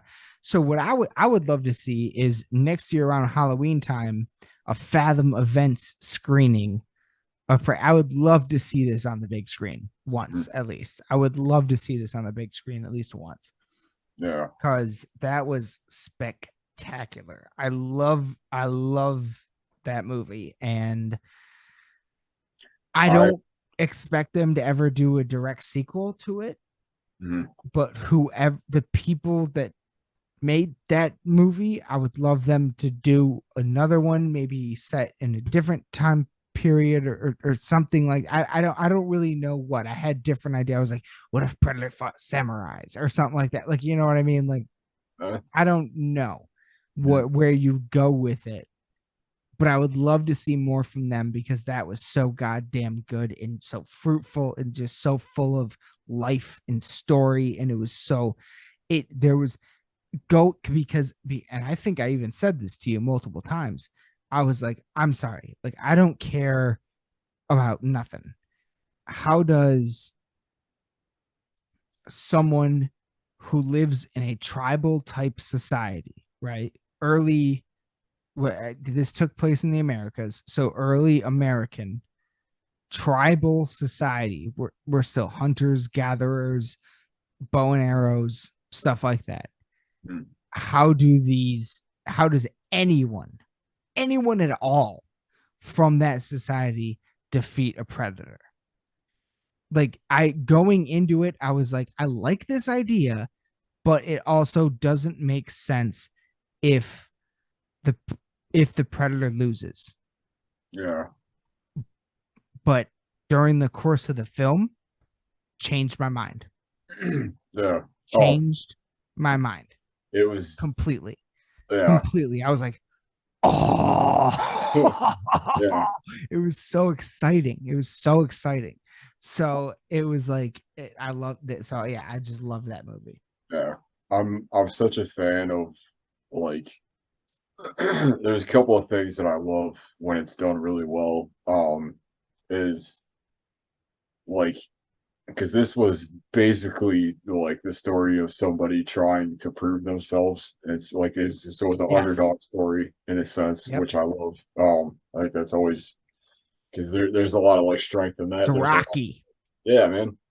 Um, so there's that, but there was also like I'm such a fan of like survivalist stuff, like how Okay. you survive out by yourself, like in the just how you defend off yourself or whatever, and like just some of like the all of like the trapping stuff and like the all the stuff that she was doing, and like how it was such a like you don't really see the predator. It's very rare that you do, but like there's so much of like that tension that's built up in it, and I think that kind of just adds to Yes. like the last bit of it, and then eventually, spoilers, but like when she walks back with his head and stuff, and was like, Ah, and just kind of like in front of everyone that kind of thought that like she wasn't able to do it and doubted stuff. her. Yeah, like it was. All the doubters. See, that's Yeah. the thing is that where if you're a metalhead and you watch that, you can't like, especially a metal musician Mm. and or a podcaster, and you watch that, you can't relate to it. It's like, come on, like Yeah, all the doubters. You know what I'm saying? Like yeah, just you walking just back. prove them wrong. Yeah. Oh my god. Yeah, that was. Yeah, I need to watch that one a couple more times because I Talking just about it right now just made me want to watch it again right now. right. Like, oh my god, And like, that's how good that movie is. That's why it makes the list. Like, I it's a great also, movie. I guess one of the other things, I guess just kind of looking at some of the imagery of it and stuff, is how like just the one of the things that stuck out to me about it is how tribal it was, like Yes, how you felt and like you were actually kind of out there and stuff, and like the all like the face paint stuff was really sick, like all and the and that's kind of been a if you've seen all the Predator movies, including the AVP movies, like face paint stuff has always been kind of a thing for them. yeah. So it's kind of interesting in that aspect, but also like how you kind of like you said, like how you kind of like rarely see it and how it's like kind of used in that way to build tension. They haven't really done that with a Predator since the first one. Yeah. Since then, it's always been as many predators as we can throw at you, which is cool too sometimes. Yeah. But also, uh, the fucking shit. I God guess damn it! I forgot the other thing I was gonna say. it's the same thing with like monster movies, like when you first like new I guess newer monster movies where like you don't know what it looks like until the end. Like Yes. it kind of Well, had that started with Jaws. right. Like Yeah. that's where that was invented. Yeah. But like there was like all the invisibility stuff and all of like the camouflage stuff, and then eventually or I guess like the mask thing too, like it had the little skull thing that was Fuck, I really, god damn it. I had a really good other point about it, but I can't remember what it was.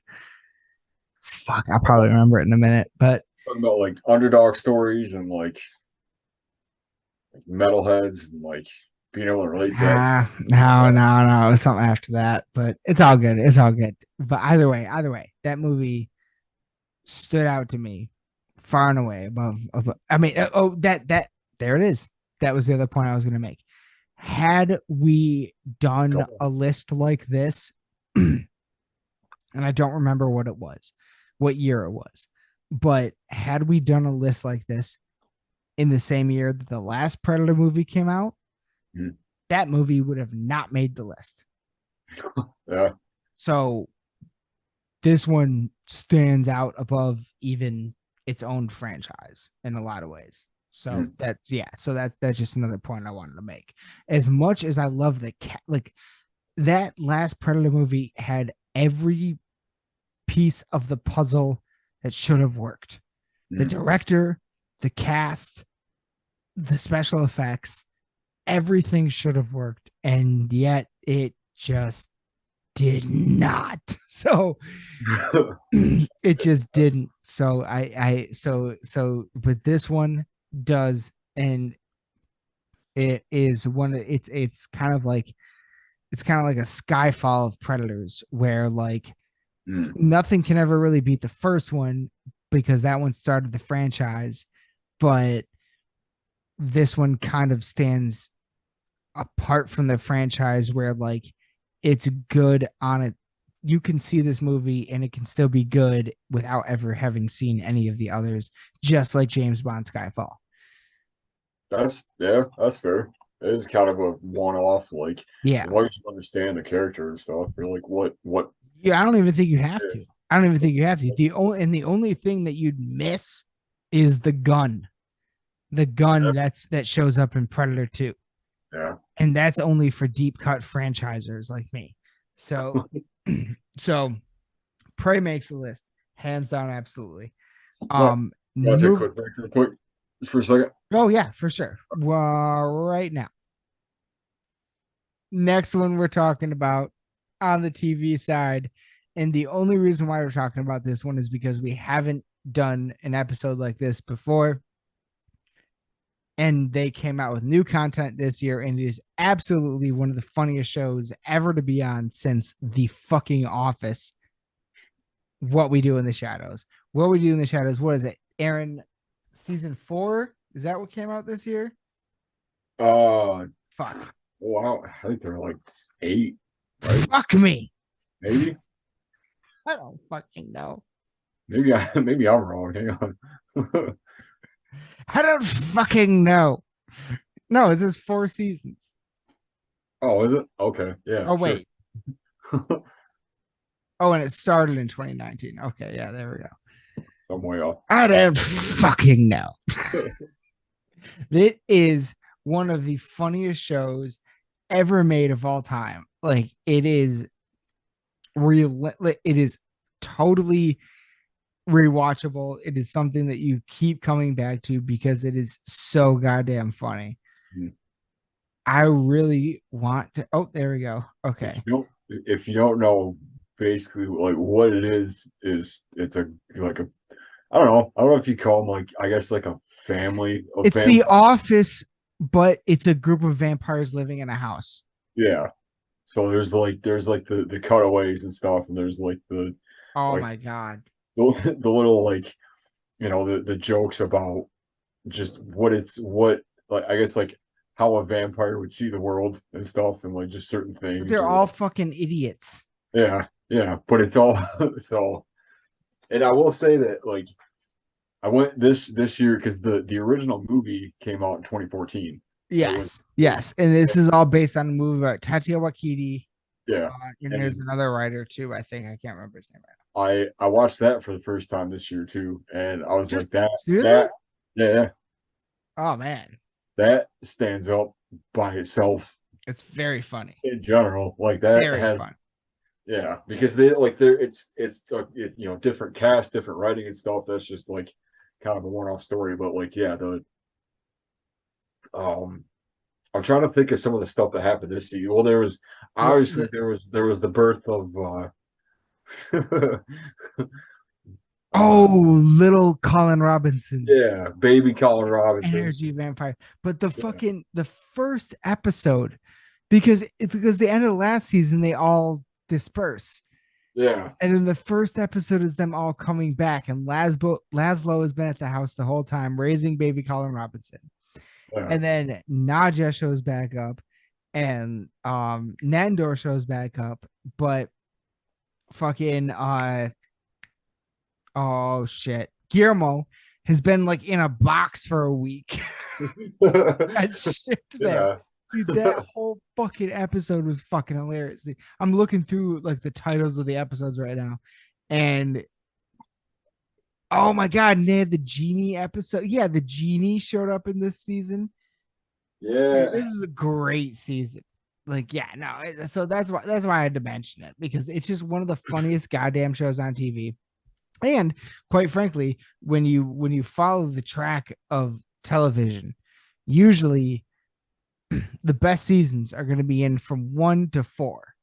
Like those are usually, not always, but usually the best seasons.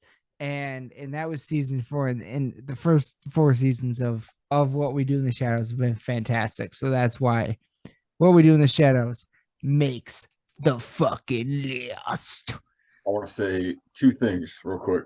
First thing is that I started getting a bit more into the series this year, because of Kyle Newachek. I don't know if you know who he is. He's the one of the guys that's on Workaholics. He played Kyle, obviously. He was like the homeless dude. He was like the weed dealer. Like the dude, the Wait. long haired dude, he's got a lazy eye. He's kind of like, He's in what? Wait. The guy in Workaholics yeah. So that was he, like he the goofy weed dealer guy. yeah. He's in What We Do in the Shadows. He wrote and I think co-produced some of quite a few episodes of I could see that because I think he was a writer on Workaholics as well. yeah. Um. So You know what's crazy? You remember Glenn? You know, we talked about Letterkenny earlier. You know Glenn? yeah. He's like the director of all the Oh, episodes. really? Yeah, apparently. Oh. Yeah, I never knew that. I guess I didn't look into it too much. So yeah, shouts out to the TII Nation. Fucking, I don't know if you watched that show. Hell yeah. Dude. That is one of my favorite podcasts going right now. I love This Is Important with them on it. So yeah, I know because like I bring that up because he talks about directing some of that a lot and like what it was like to work on some of those. That was kind of cool. But the other thing Such a great show. was that I one of my favorite episodes that I always go back to is there's two of them really. There's the one with where Colin Robinson he's like the internet troll. Oh, that is a good one. That's He's a good like, one. if they call you an asshole, you got him on the ropes. When he's sitting there like online trolling everybody, Yep. and then he eventually meets the troll, which is Yep. being a real troll. And then the other one is when he goes and like works in the office, and he gets so powerful that when he comes home, everybody like His head's all big. yeah. Yeah. I They love can't, those they can't move episodes. because he's too powerful, and they're just all like Colin Robinson. yeah. Ah, man. Obviously, Jackie Daytona. Jackie Daytona. No more human bartender. Fucking best, dude. I fucking love. Oh my god. Okay, so yeah, that's why Shadows makes the list because we've never talked about it really before, and this season was fantastic. They released new content this year. Surprised we haven't. But now going back to the movie side of things. Now this is gonna be kind of like a flow now at this point. Movie side of things is next one up for me is gonna be the film called Vengeance. This is a movie I've literally gone back and watched multiple times. This was, I believe, written, produced, I don't know, directed, but possibly by BJ Novak, who of course starred from The Office, played Ryan on The Office. He created this movie called Vengeance, basically about, to be honest,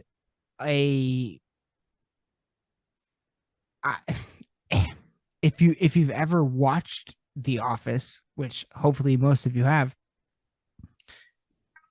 the kind of character that Ryan becomes once he becomes like junior VP at Dunder Mifflin, like kind of like super like cocky and all that New York kind of guy, you know what I mean? Like Wall Street, like fucking, Yeah.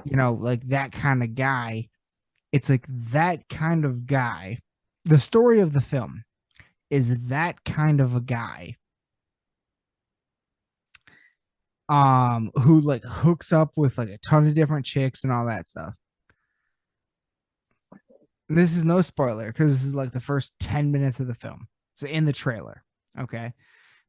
He literally wakes up to a phone call in bed with another hookup, with someone telling him that his girlfriend just died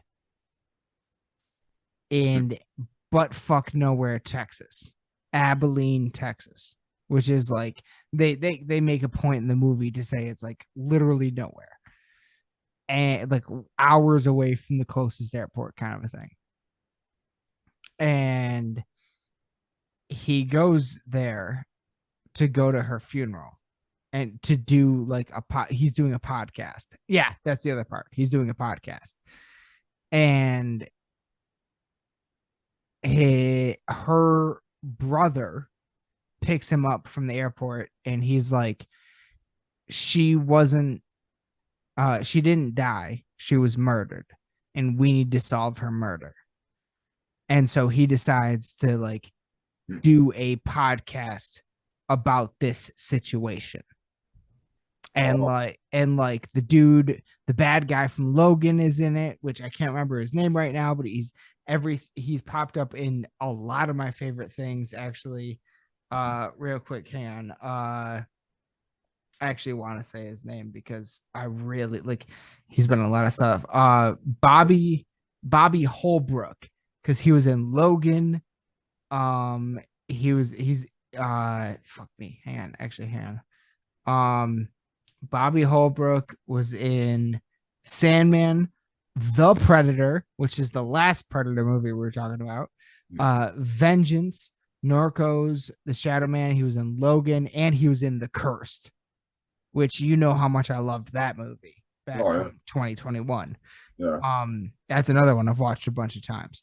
But so he's been in a lot of like my favorite movies in the past few years. So that guy, he plays the girl's brother. BJ Novak is in it. Ashton Kutcher is in it. John Mayer is in it. Yeah, in a really funny scene, he plays himself. It's like the opening scene. But the writing, the directing, the cast, everything about this movie is fucking fantastic. I've gone back and watched it many times. It's just a movie I really, really like a lot. And there are certain scenes that are spectacular to me. And I don't feel like it's gotten enough attention as it deserves. And it's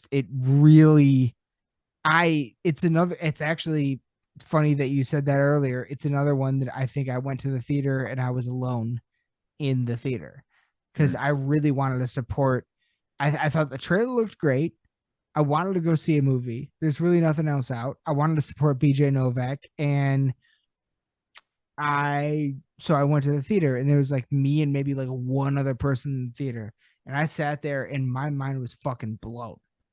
Like it again made me laugh, made me cry, did everything a movie should do, and I just thought it was a good mystery, like kind of a murder mystery situation in a weird context. But I just thought it was fantastic, and I cannot recommend it enough. I don't feel like enough people have seen it. And again, movie's called Vengeance, and I cannot recommend it enough. And I think it should get a lot more attention than it's been getting. So that's why Vengeance makes my list. Oh, surprised it's one of those I hadn't heard of, really. Like is it like a major kind of studio? I mean, I was, because there's a ton of people in it that are like pretty well known. I mean, it got released in theaters, so I mean, I don't really know what the studio was or anything, but but yeah. So it's like a comedy then, some kind of like or like more of like a murder mystery, sort of like a murder mystery comedy dramedy. Yeah, you kind of put it in any one of those categories. That's cool. I always like, I don't typically like go to a lot of movies per se, like newer ones that come out, but I have a decent, or I mean, at least like a good setup in here to start watching, to just watch kind of anything, like any bigger movies and stuff. And a lot more often than not, I tend to, kind of like find stuff to just kind of get sucked into. And that's one of the best things, is like when you're just sitting there and like you're kind of with it the whole time. And when it's over, you're like, it just kind of leaves you, just either feeling something or just like wanting to, see more of it and stuff. And yeah. So and that's exactly what this movie did. I just as soon as I remember leaving the theater thinking, I already want to watch that again. Yeah. And I've watched it many times since then. So it makes this, and I will continue to rewatch it. But next one on the list for, and we're getting down to the wire here, for the TV show side is the television adaptation of Interview with a Vampire. I don't know if you ever saw the movie. I don't know if you ever saw the television adaptation that just took place. I think it was on AMC, but it was fantastically done. Um, I never heard of this. Like I heard of the movie, but that's not it. I didn't know that was a. What they did with the characters, I thought was spectacular. They gave a lot they gave a lot more depth and realism that like made sense to one of the characters, one of the vampires called Louis. They made, in my opinion, they made his character make a lot more sense than they did in the actual film. By the way they changed the focus. Like in the original film, he was Brad Pitt. And okay, so know that. And then in the TV show, he was a African American brothel owner in Louisiana, in New Orleans, in like I think it was, I can't remember exactly when it was set, like the 50s or the 40s or the 60s or something like that. So an African American brothel owner in Louisiana at that point. You know what I'm saying? And oh yeah, also to add on top of that, he was gay at that point in time. So they gave his that care, as opposed to in the exact same time period and in the exact same situation, Brad Pitt was in the movie. In this movie, that was the situation.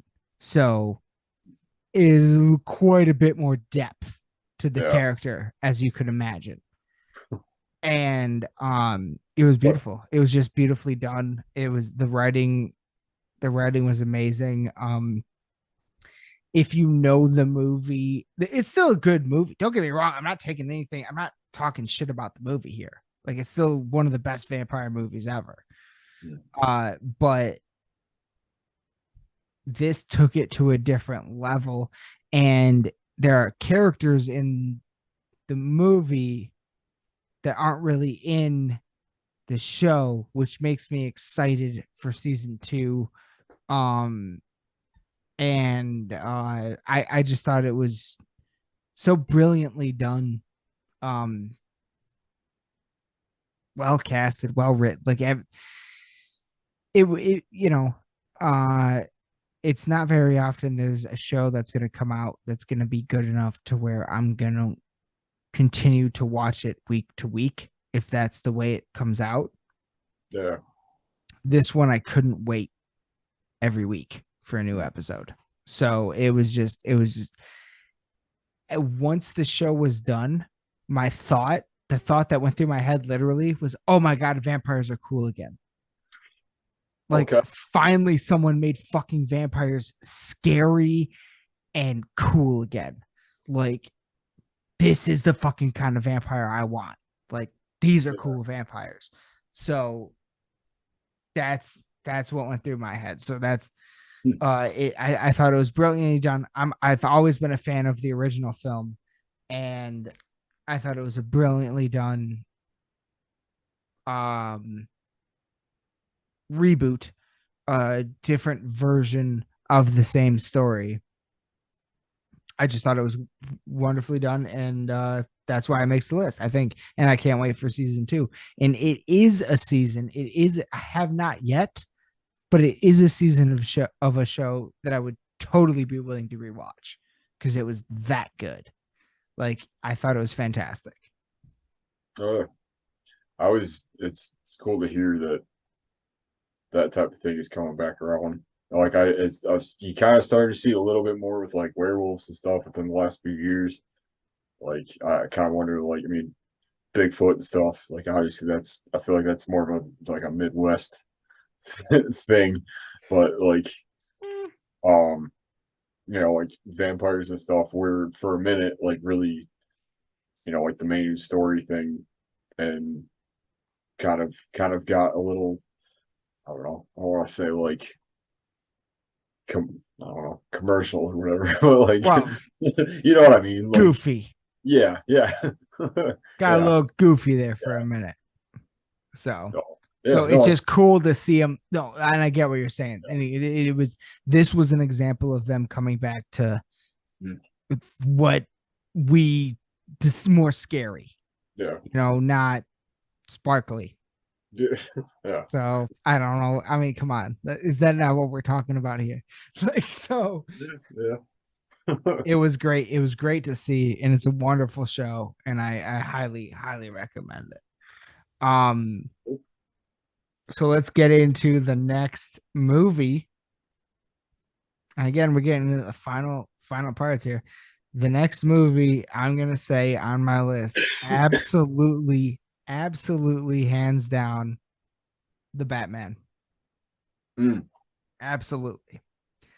Absolutely. Every single time. And I've gone back, I've watched it. I've watched that one probably like 5 or 6 times this year. And every single time I go back and watch it, that opening sequence after the scene where the Riddler is looking at who you think is the Wayne family, but it's not. And then mm, he does that whole thing.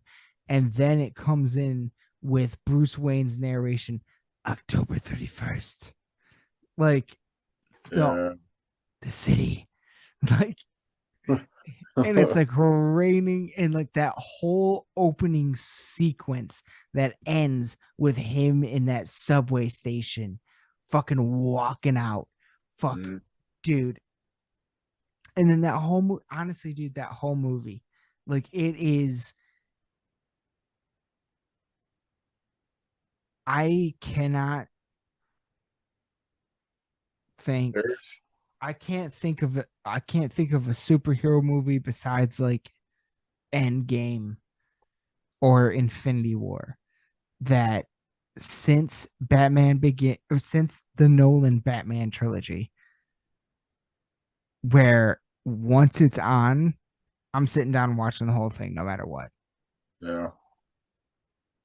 It does really kind of that again. It's like what we were saying. It really kind of pulls you into that space, like that real like kind of the underbelly of the city, that like Oh, dude. kind of you know the And the dangerous side of Gotham and stuff, and like and the performance of Paul Diano as man, the everybody, Riddler yeah, and Colin Farrell as the Penguin. I got you. I got you. And that yeah. fucking crazy chase.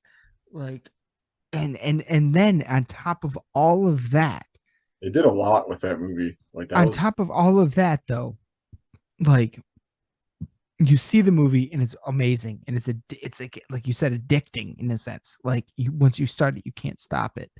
But on top of all of that, after that movie came out, they released that scene with that fucking Kerrigan kid as the Joker.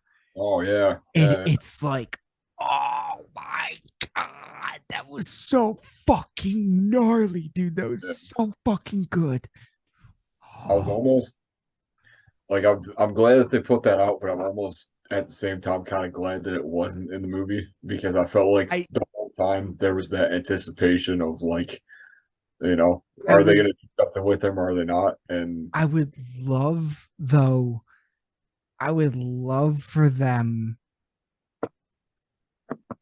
like, because this is the crazy part of the DCU right now, is that nobody knows what's going on because everything just got shut down and they yeah, handed the keys to James Gunn. And now mhm, he's the Kevin Feige of the DCU, the creator of the Guardians of the Galaxy, great Marvel movies. He's now in charge of the DCU. So everything is up in the air. Nobody knows what's going on. But I could see a world where they re-released that Batman movie with that scene in it and build off of that. You know what I'm saying? Like, Yeah. I could see a world where that happens because that shit was so fucking good. Well, Like, that's what they did with the put it as the they pull an Iron Man with it. They release it as like the end credit scene and then let that lead to the next one. no, Was that yeah, the what you're talking about is how they initially released Avenger or no, they initially released the film Iron Man as a straight movie. yeah. And then in the That, pre-screenings, it did so well hmm, that they shot the end credit scene afterwards with that's Samuel yeah, Jackson as Nick Fury. yeah, that's right. And then that's the version that got released in theaters Yeah, because it did so well. They're like, what if we did set something else up? And yeah. then here we are, I mean, 15 years later in a world of Marvel. yeah. And that's what Quite started it literally. all. A Yeah, guess, a hope, a wish. yeah. I mean, I could see that working. I guess I kind of got that wrong. I don't know, but either way, like what I was talking about. Yeah. But either way, it it was absolutely, I mean, see, that's the thing. Outside of big ensemble superhero movies where everybody's in it, you know what I mean? Yeah,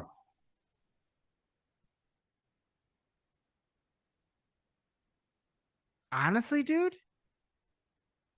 ideally ideally though, outside of ones where everybody's in it, my favorite ones since yeah, though. you think the darkness is your ally. Ever since Dark Knight Rises, my favorite ones might be the new Spider-Man and the new Batman in terms of solo superhero movies. And technically, you can't even count the newest Spider-Man as a solo superhero movie because there were 3 Spider-Mans in it and Doctor Strange. Yeah, yeah. It was one of those weird, like, Which I not. love, which I Yeah. love, Oh yeah, but it yeah. wasn't a solo superhero movie. Right. That was more. Yeah, I would definitely count the first two as that. But yeah, that was like they always kind of do that kind of, but not really Avengers Right. style movie. Like Yeah. that's what's the next? It's like we went that big, now we can never not go that big again. Yeah, yeah. But Every like like honestly, the third. Batman has been one of my favorites in a long time. Like it Yeah, really, and a lot of people complained about how dark it was. I'm like, I loved that. I yeah, thought that was fucking great. yeah. Well, So it was kind of like one of the first times in a long time that they kind of leaned into the real like noir like detective kind of stuff. That was mhm. really cool. Like and as I love the guy that played Gordon. He's from yeah, Westworld. Yeah, yeah, like he was great. Like yeah, I love that movie. I just loved that fucking movie, and I will continue to rewatch it just like I do the Dark Knight trilogy. Like, Are you how like because I know we talk a lot about like Sin City and stuff, and like that one's all black and love white Sin except for City. a couple bits of it. Um, well, I guess yeah, I guess it is all red. I guess is there's a lot of that, but I'm trying to think of like movies that have kind of done that like style wise that have tried to. I mean, I'm sure there's a lot we don't know about, but Yeah, yeah, Sin City's definitely one that comes to mind initially. Um, I mean, if you're just talking, I mean, Yeah, no, I mean, there's a lot of movies that like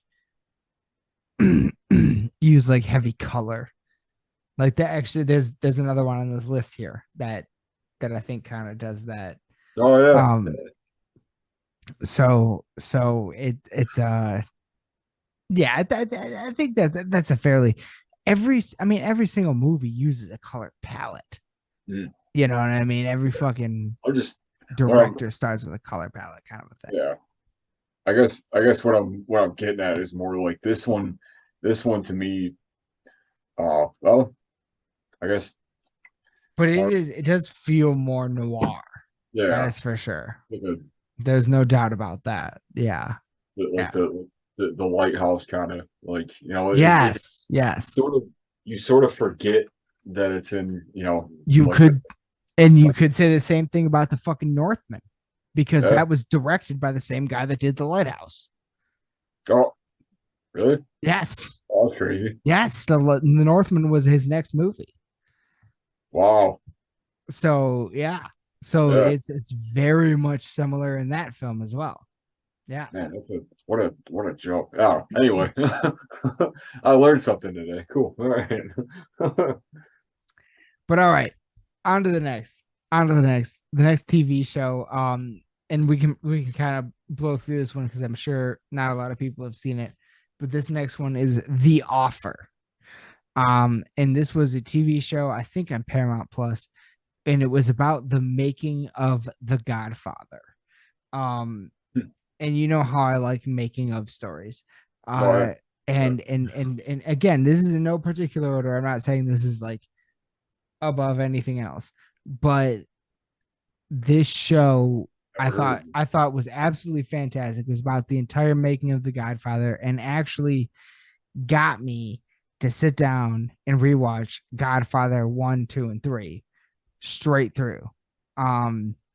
And it was a fantastic experience, and I thought it was a very well acted and well written show. It was a limited series. It's not going to be a season 2, but I thought it was very well done, very well written and acted, and I just thought it was a great show. I thought it was an absolute great show and worth mentioning, and it's one of the ones I have not gone back to, but I feel like I definitely will in the future because it was very intense but also fun. Mhm. So and I love a good making of kind of dramatized story. So Yeah. The Offer about the making of The Godfather is the Man, next one on that. like it's funny that you bring this up because I have like it's this show and it's The Sopranos to me that like I've never seen but I've heard so much about and like I know the references to. And I feel like I always feel like I just need something to kind of like convince me or like get me to like sort of get what it's about and stuff and like the significance of it before I kind of sit down and watch it. It's kind of I guess in some small parts like Breaking Bad was kind of the same way because like I didn't really realize until people started talking about how brilliant or amazing it was and stuff. Um, so yeah, it was yeah, I don't know, because like yeah, and like I was always, especially from when I first kind of got started watching just movies and stuff, I would always look for things that stuck out, and that was one that like I always heard about, but I never kind of sat with and stuff. It was like it was, but I always kind of like that style of show, like those like kind of like mafia, like gangster kind of shows. I always thought it was And cool. and that's what I thought was really cool about this show is that it starts off as someone trying to make a movie and turns into something a little bit more like that Mm, because there were aspects of the history of the film of the making of that movie that I didn't know because there were certain real life mafia people who thought it was based directly off of them and they had a problem with it. mm. So, and they were still alive. And so they made moves, you know what I'm saying? And so like the show really takes some crazy turns. Mm. Um, and it's very, very good in that way. It's hard to describe, much like Breaking Bad. It's hard to describe some of these shows in a way to convince someone to watch them. It's just some of them are just the kind of thing where you got to give it like a few episodes and see if you're into it. And sometimes it even takes more than a few episodes every once in a while. But once you get into it, it becomes so worth it. A lot of the time. So, the offer is definitely one. And again, it's a limited series. It's not very many episodes, and there's not going to be a season 2. So it's just kind of like a one-off thing. But I just really stuck out to me, and I thought it was great. So, I'm gonna do the second to last TV show, and then I'm gonna do the second to last movie, and then we're gonna do the final two. Second to last TV show. This is another one who I only saw the first season this year, and the second season was released this year. I'm talking about Welcome to Flash. And I'm sorry, if you have not heard of this fucking show, then you need to get on fucking Hulu and watch this shit. Oddly enough, for whatever reason, they took this first season off, and the second season is still airing. I think the final episode is next week. This coming up Friday. Yeah. I don't know why they took the first season off, and the first season, I kind of like the first season a little bit more. Only because, and the only reason why I say that is because I like every episode of the first season, whereas the second season, there's a couple episodes where I'm like, or at least actually just one particular episode where I'm just like, what was that? But like, every season of the first, or every episode of the first season was fantastic. And it's another one of these documentary style shows where it's literally like Fox sends a documentary crew to small town Ohio, and they follow certain people around, and it has Sean William Scott in it, which is the only reason I started watching it, because it just popped up on Hulu one day and I was like, holy shit, Stifler is in something. And I just started watching it, and I immediately fell in love. I was like, this is like The Office, but if they did it in small town, in this case Ohio, but let's be real, kind of it feels very similar to Michigan as well.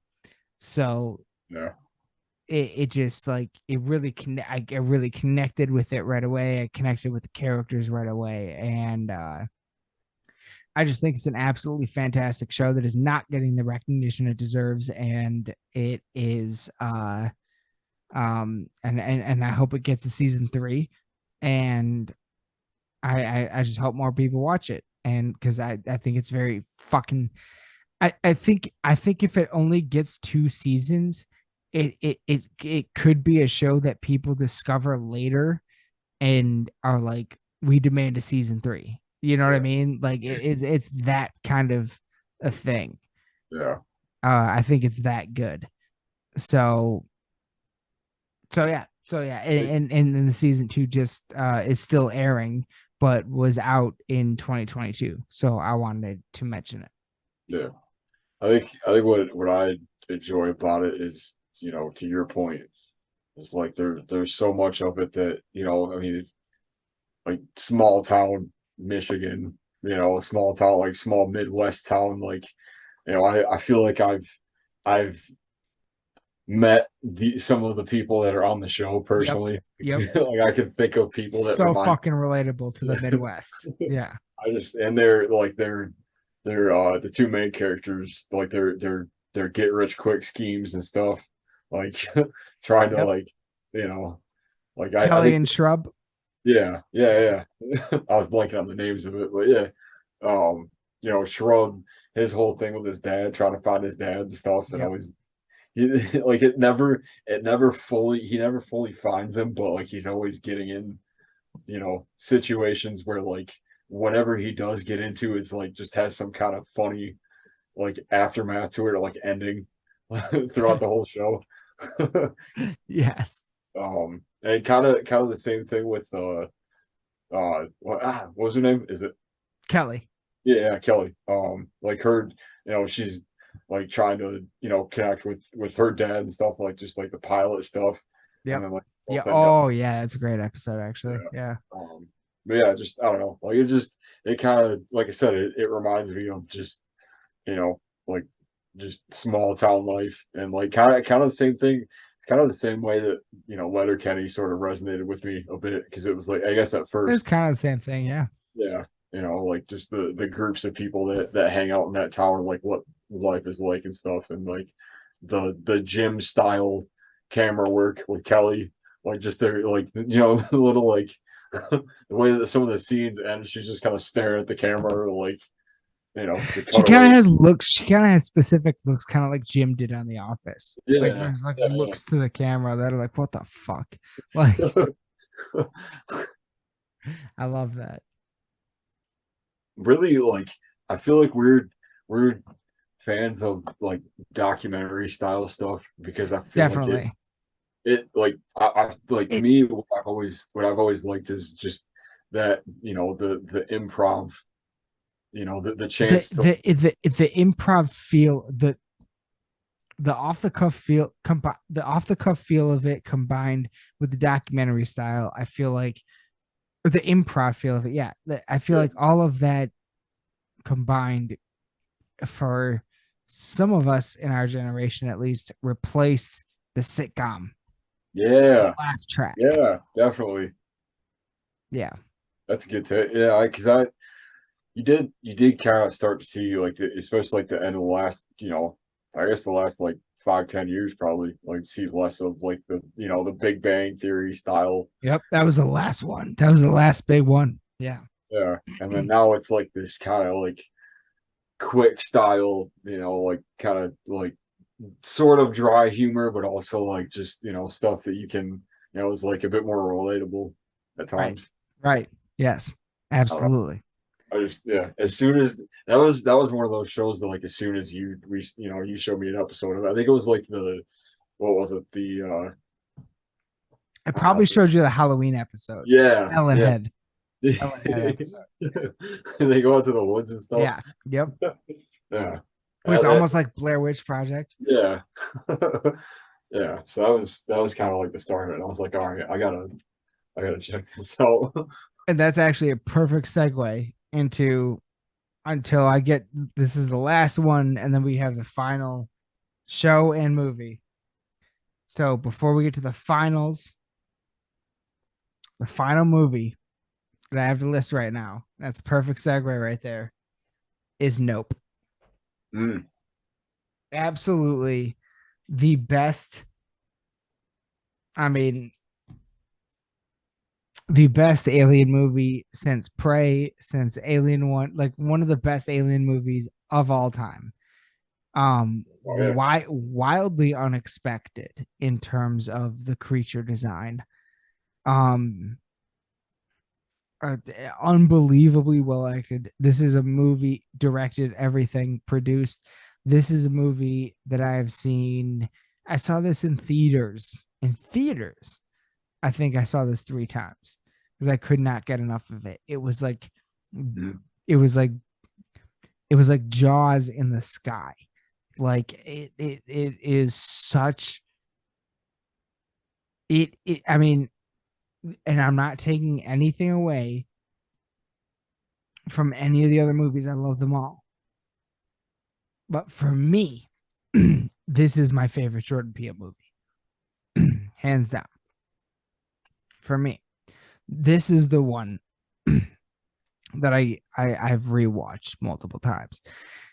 And in a big way, it's because it's a creature feature. Like, I love monster movies. And it's the first time he's made like a big monster movie.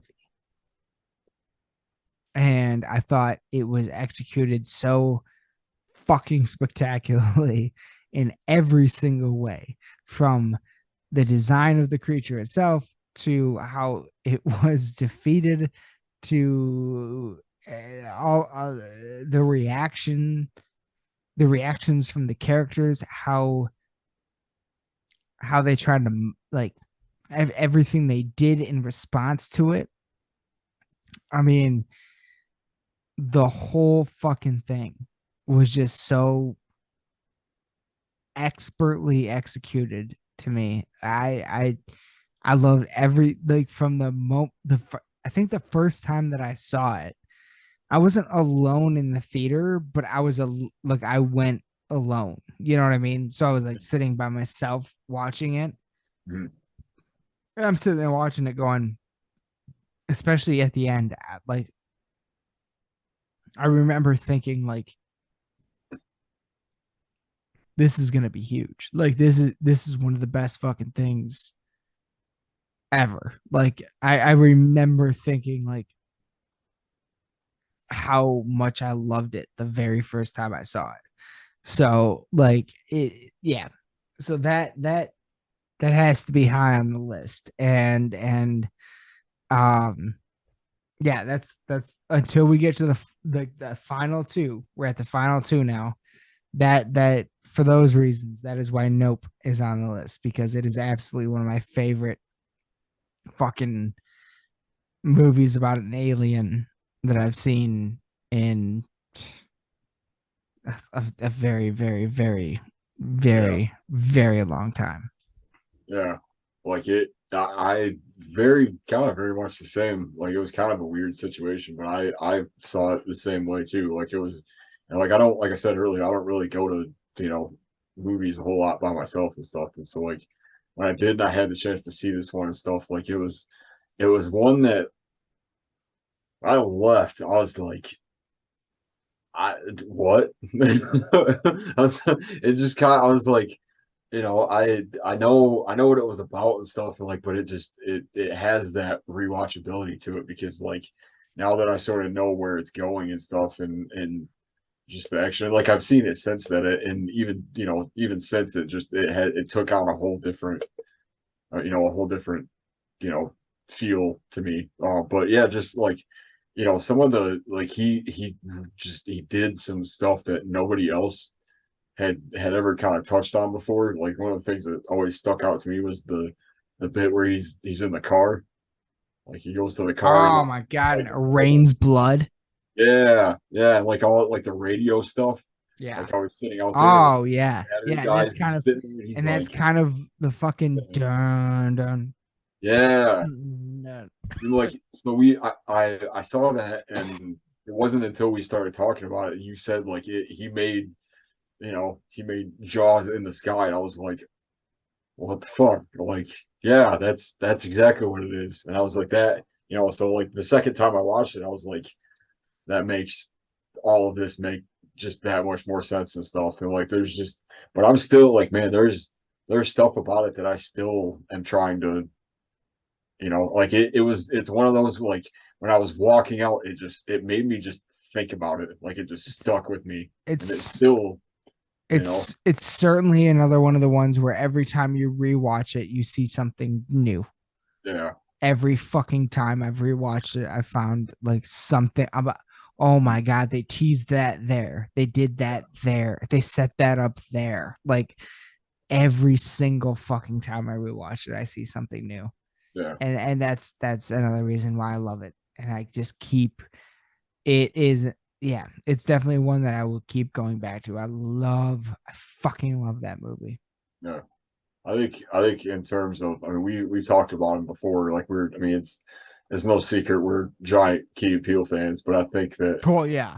I think that he is easily one of the greatest directors of our generation. Like I I think that mean, he doing some stuff that you know I mean I like he like he kind of made me like scared of the clouds a little bit.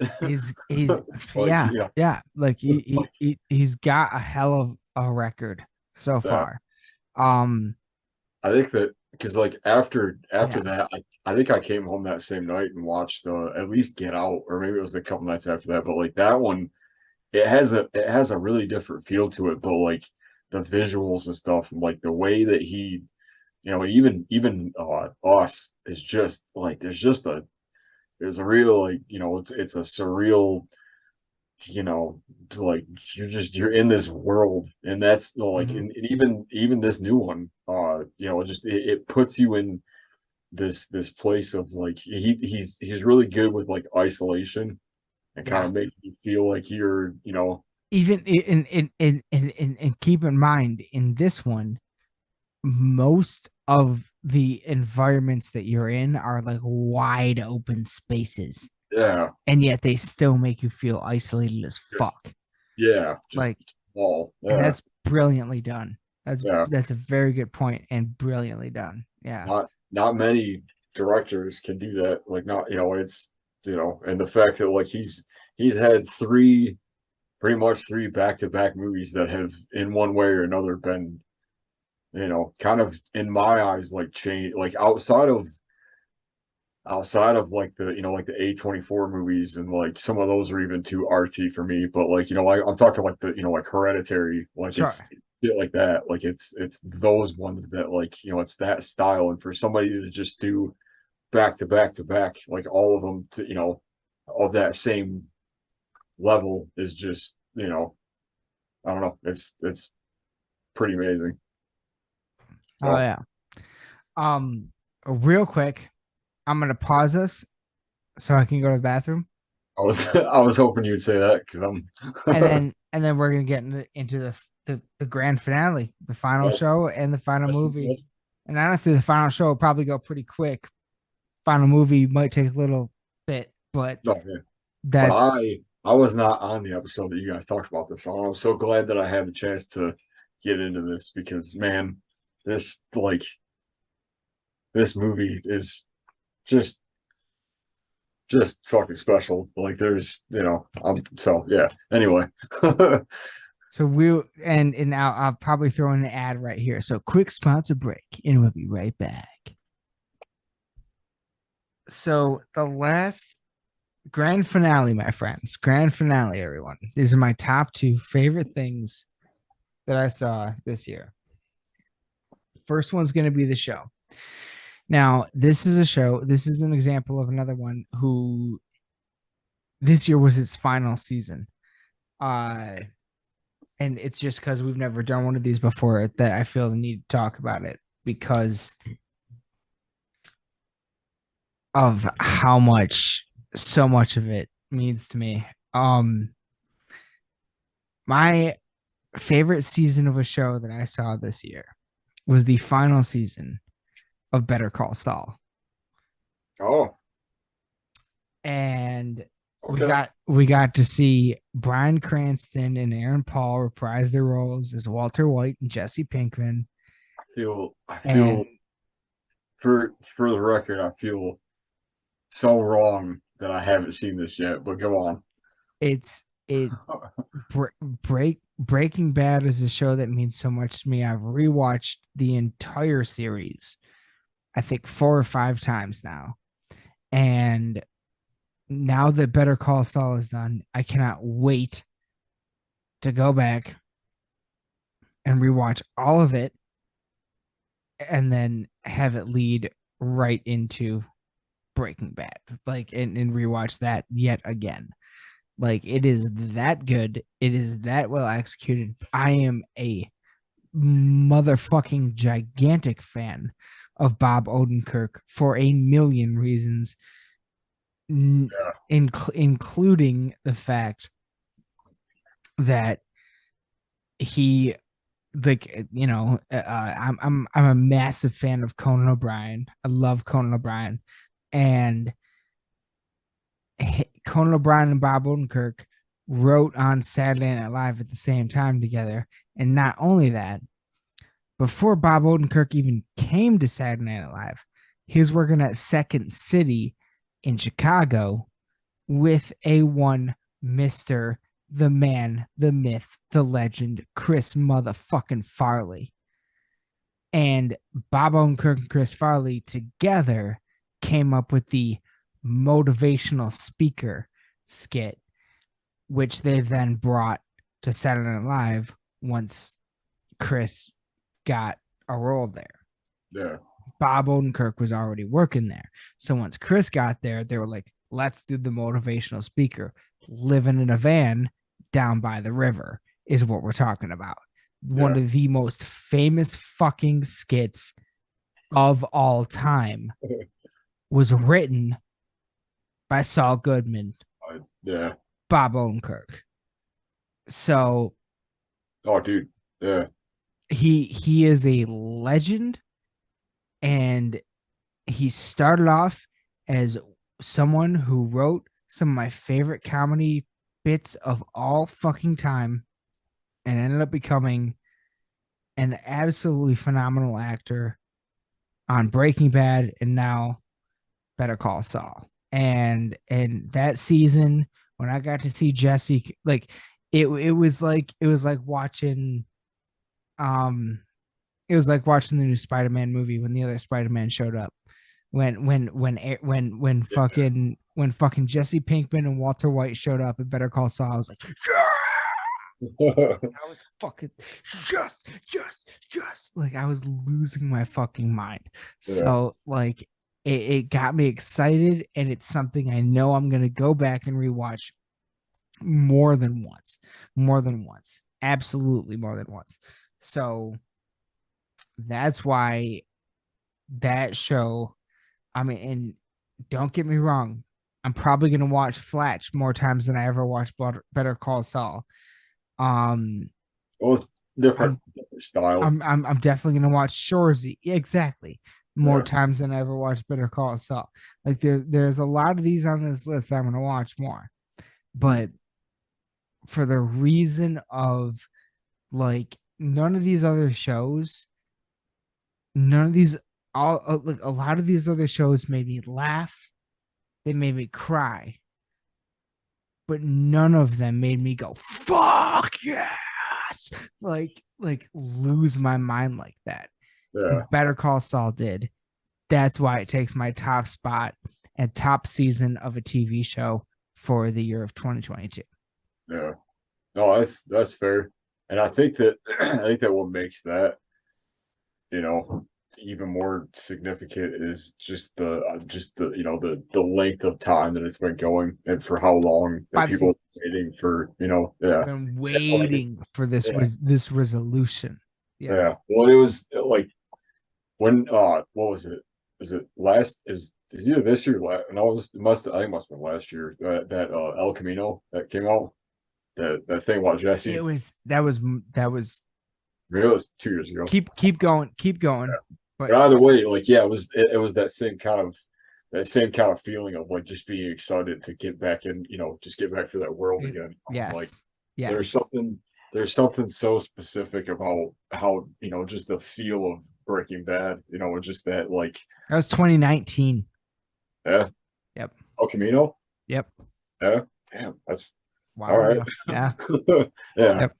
That was so good though. It was so good. Yeah. See, that's the thing. Yeah. Like it's like because now they've built a situation where it's like you gotta watch if you want to do it in chronological order, you gotta watch Better Call Saul, Breaking Bad, El Camino. Mm. If you want to do it in chronological order, and now that Better Call Saul's done, Yeah. now you can do that. Yeah. And I have not done that yet. So Yeah. I'm definitely gonna do that. Well, shit. Maybe that's where I'll start because I haven't seen Breaking Bad in a long time, like I was saying, and I also haven't seen a good part of Better Call Saul, but I have seen El Camino, so like I at least know, and I remember kind of like the key points of it where, but like yeah, so that would also kind of be a different look on it because I would see things before that would make sense and then watching it through Exactly. And they explain things. Yeah. what Yes. what like because I was trying to think because like in talking about because this is the top show of the year, like I was thinking about everything else and like we did have Dexter that came out this year. We did see New Blood that came out, and I know Was that this year? yeah, that was like one of the first. It was either first part of the year or it was like late last year. Look, there were a lot of shows that didn't make the list because I still didn't. They just didn't. they just didn't do it for me. Like, don't give me. And there. Dexter was one of them. Certain shows that didn't make the list where the beginning or the ending of the show I really liked, and Dexter was the beginning. Oh man. But but but by the end of it all, I was like, eh. And Dexter kind of landed, eh. So I couldn't. It didn't stick out as much as these other ones. You know what I mean? Like these other ones, like Dexter was more just like, oh, I hope this is going this way, and then it never did. And the other ones like stuck the landing. Oh shit. So No, so the first episode was November 7th of 2021, and then okay, so that was okay. So yeah, but the final episode was January 9th of 2020. okay, well that technically could have counted, sort of, but Yeah. even still, like the Yeah. final episode, I was like, come on. I mean, I don't know. Like there's Maybe I have to go back and watch it again, but like I I will. liked it more than the original ending, that's for sure. That's yeah, and I think that like man, it gave us some of the most brutal moments that we've seen probably ever from you know like just all the stuff in the beginning, like the leading up to the first kill when in the first episode at the end of it, and like all of the like all the stuff with I like mean, thinking that he's getting away with it dude, and stuff, and then finally seeing like Harrison and all that. Like, how long has it been since you've seen the first episode? Like, honestly, since we watched it, like like, dude, that first episode is so fucking brutal. Like the Yeah. first scene, look at them and fucking tell me what you did or whatever. Oh, you're talking about of like the original series? Yeah, Yeah, actually recently. Yeah, like that shit when he shows the fucking little kids all fucked up. He dug them yeah, up. Some of their parts were harder to dig up than others and shit like that. Like, oh my god, dude, that show started off so fucking gnarly. yeah. Like, it's hard to top at a certain point. Like, oh, I so believe good, I believe the line is look or I will tear the eyelids off your face. dude. Like Dude, I believe that is the line. That is so, probably one of my favorites of that. Like oh my god, that's I how it's yeah, true. love that show. That is how it starts. And yeah, I don't know. Like I think that it's fair. It's fair to say that it was kind My bad. Go on. did we is this a first? Did we No. It just the cursor was just still on it, and I okay. accidentally clicked it. I was like, did we reach No. like We're good. We're good. I don't know. Yeah. Anyway, yeah. So I don't know. I guess like that got me to thinking about just anything else that kind of came out this last year. So I just want to bring up Dexter because I remember that was like kind of That's one of fair. the first started things off. Yeah. Um, Well, sort of. Yeah. But yeah, yeah. we do Let's have we do have one very very special, very specific thing. one Like last thing on the list. This is it, people. This is the grand finale. My personal absolute favorite movie of the year. Movie I've already seen more times than anything else on this list. A movie that I anticipated more than anything else on this list. And to me, a movie that delivered more than any other on this list, arguably against more odds than anything else on this list. mhm. My absolute favorite movie of the year was Clerks 3. Absolute favorite fucking movie of the year. I agree. I don't it's hard for me. I don't know if someone could come up with a trilogy that spans that amount of time where each one like all of them are good. Great. All of them are great. Like all of them are fucking Mhm. I mean, the first one's legendary. The second one's fantastic. And the third one, I mean, determines to be seen what's considered of it, but I consider it an absolute classic and my favorite thing that Kevin Smith has done since Clerks 2. So, and as much as I love Jay and Silent Bob reboot, we made whole episodes about it. I'm wearing the fucking t-shirt right now. Clerks 3, I think, was just such a spectacularly heartfelt, meta, amazing movie that just it flowed. Because that was my only complaint about Jay and Silent Bob reboot is that it was kind of clunky in the sense that it went from like scene to scene and they didn't kind of like flow together as smoothly. But you could probably argue the same thing about Jay and Silent Bob Strike Back because it's a travel movie. They're going from place to place.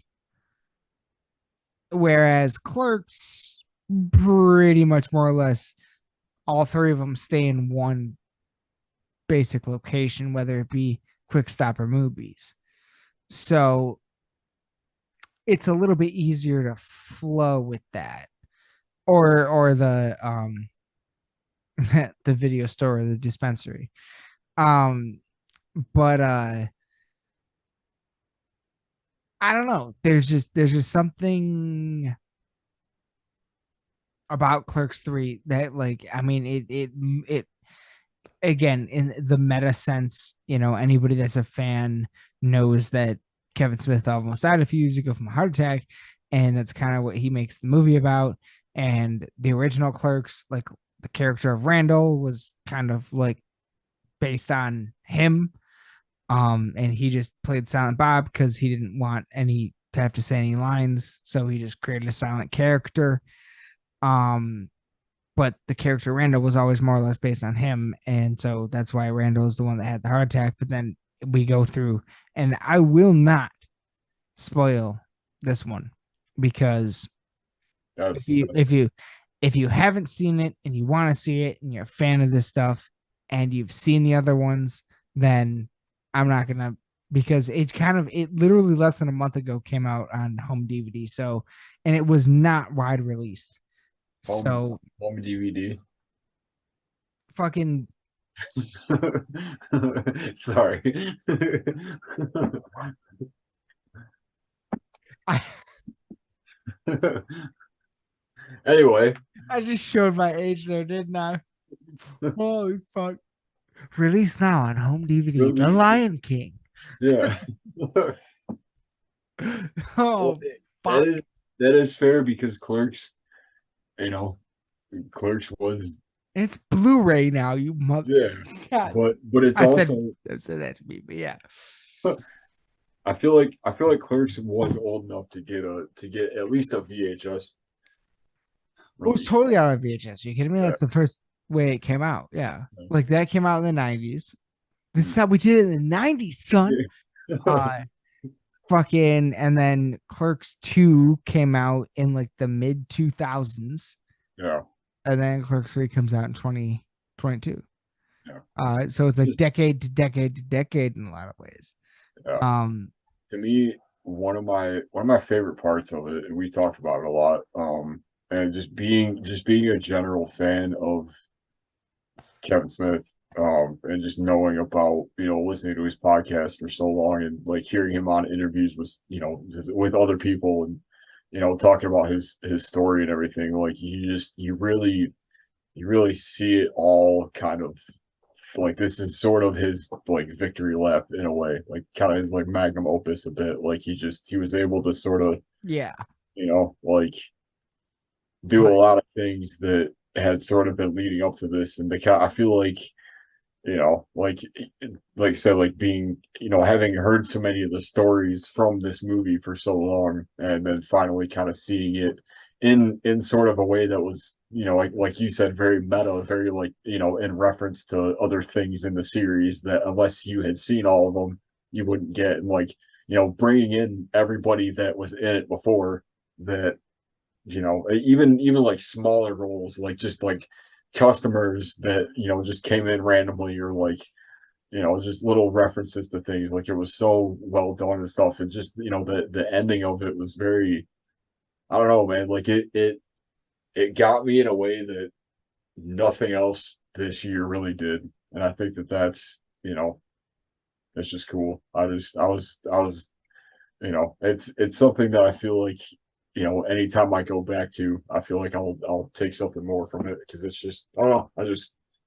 do you know, dude, you just triggered something in my brain. Like, he tells the story all the time about how when he saw a movie called Slacker, he went, "That counts as a movie? Okay, Mhm. so I'll make him.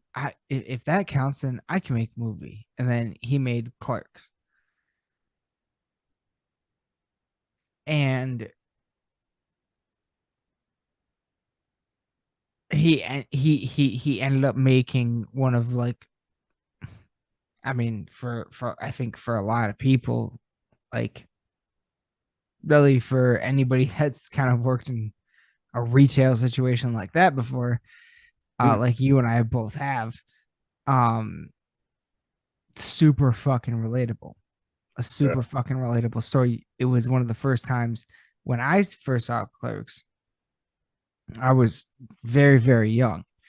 But then after got, I was too young to have a job, put it that way. And then after I had worked a job for a while and saw Clerks, I appreciated it so much more. And and then Clerks 2, and then what did he do once again with Clerks 3? Like Clerks 2, great movie, and I have great memories with that I've told on this podcast before. Yeah. But What? what?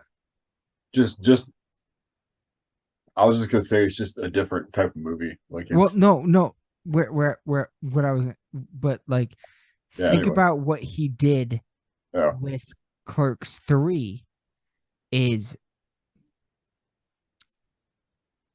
I didn't even think about this before, but like in a sense, he made, and I've literally never even heard anybody say this. This just popped into my head. He made another. He made the third one in the trilogy feel the same way as the first one in the trilogy, in the sense that, especially if you've been listening to him as long as you and I have on podcasts and stuff like that, where Mhm. like we've heard all these stories before, Mhm. and he just made all these stories scenes in the movie. Yeah, So he just made his life the movie. He kind of made a movie again that feels doable. That feels like yeah, if yeah. like I could make this movie if it, I could just put all the stories from my life into a movie, make it flow, Yeah. and film these scenes. Like it kind of pulled that off.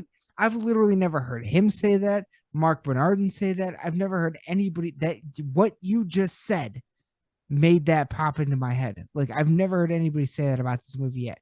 And I think that is what I might love so much about it, because and I didn't even realize it before.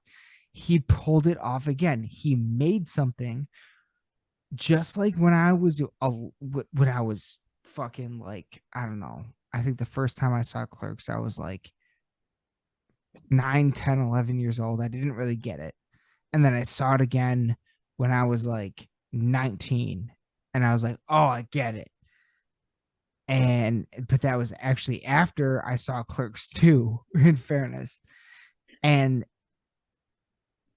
now I'm seeing Clerks 3, and it's like it feels the same way as 1, where it's like you can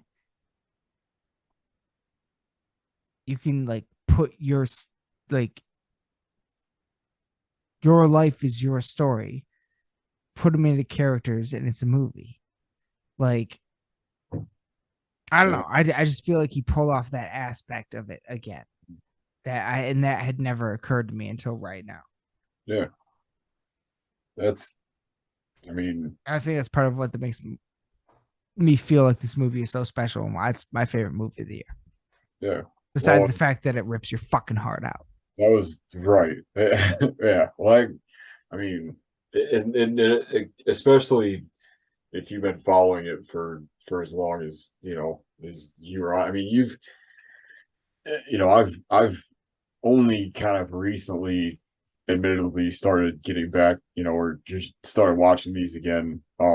Because I was quite a bit younger when they came out and stuff, and like it was, my brother watched them every so often, but and like I was familiar with at least like who these characters were, but it wasn't until I feel like a few years ago that I kind of started to like watch these and stuff, and kind of like is a lot of it is that like nostalgia stuff, like Mallrats or whatever. Like that is my life right now.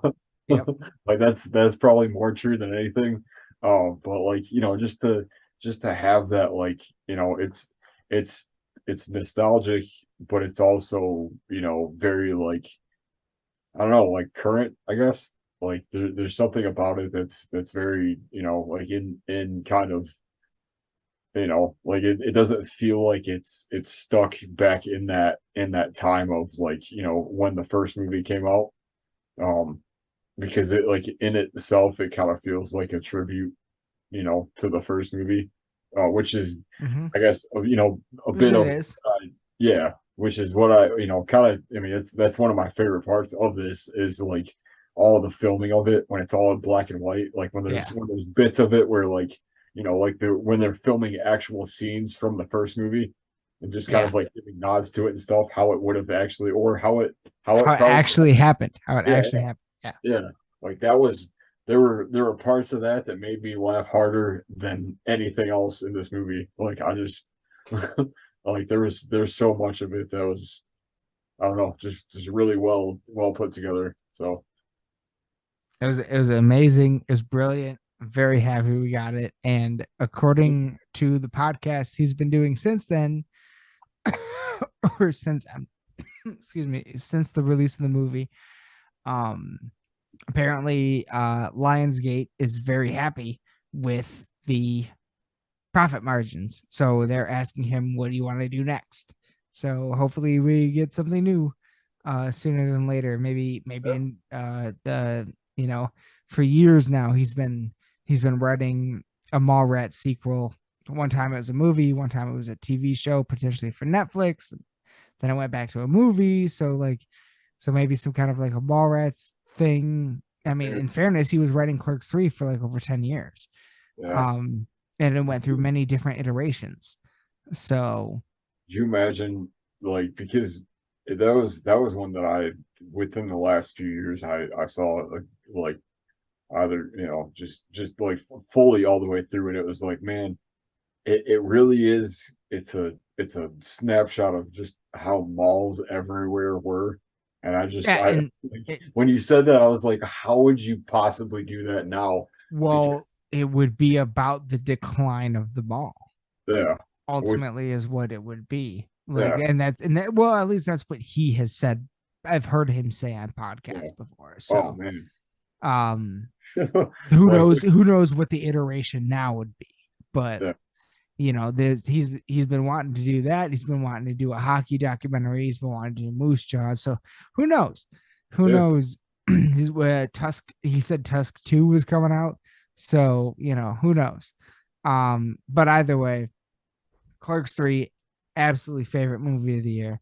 Fucking absolutely amazing. And that's Yeah. been the list, people. That's the list ultimately. It was it was quite the list. Quite like a lot of surprise, like for me personally, even like not a single, besides the honorable mentions, not a single Marvel movie, not a single Star Wars or TV show, not a single Star Wars movie or TV show. Like everything kind of, a lot of like lower level stuff, a lot of stuff that like I haven't heard and was expecting to hear a lot more people talk about that I didn't. But yeah, I hope I think that's gonna do it for this one. Like I hope y'all fucking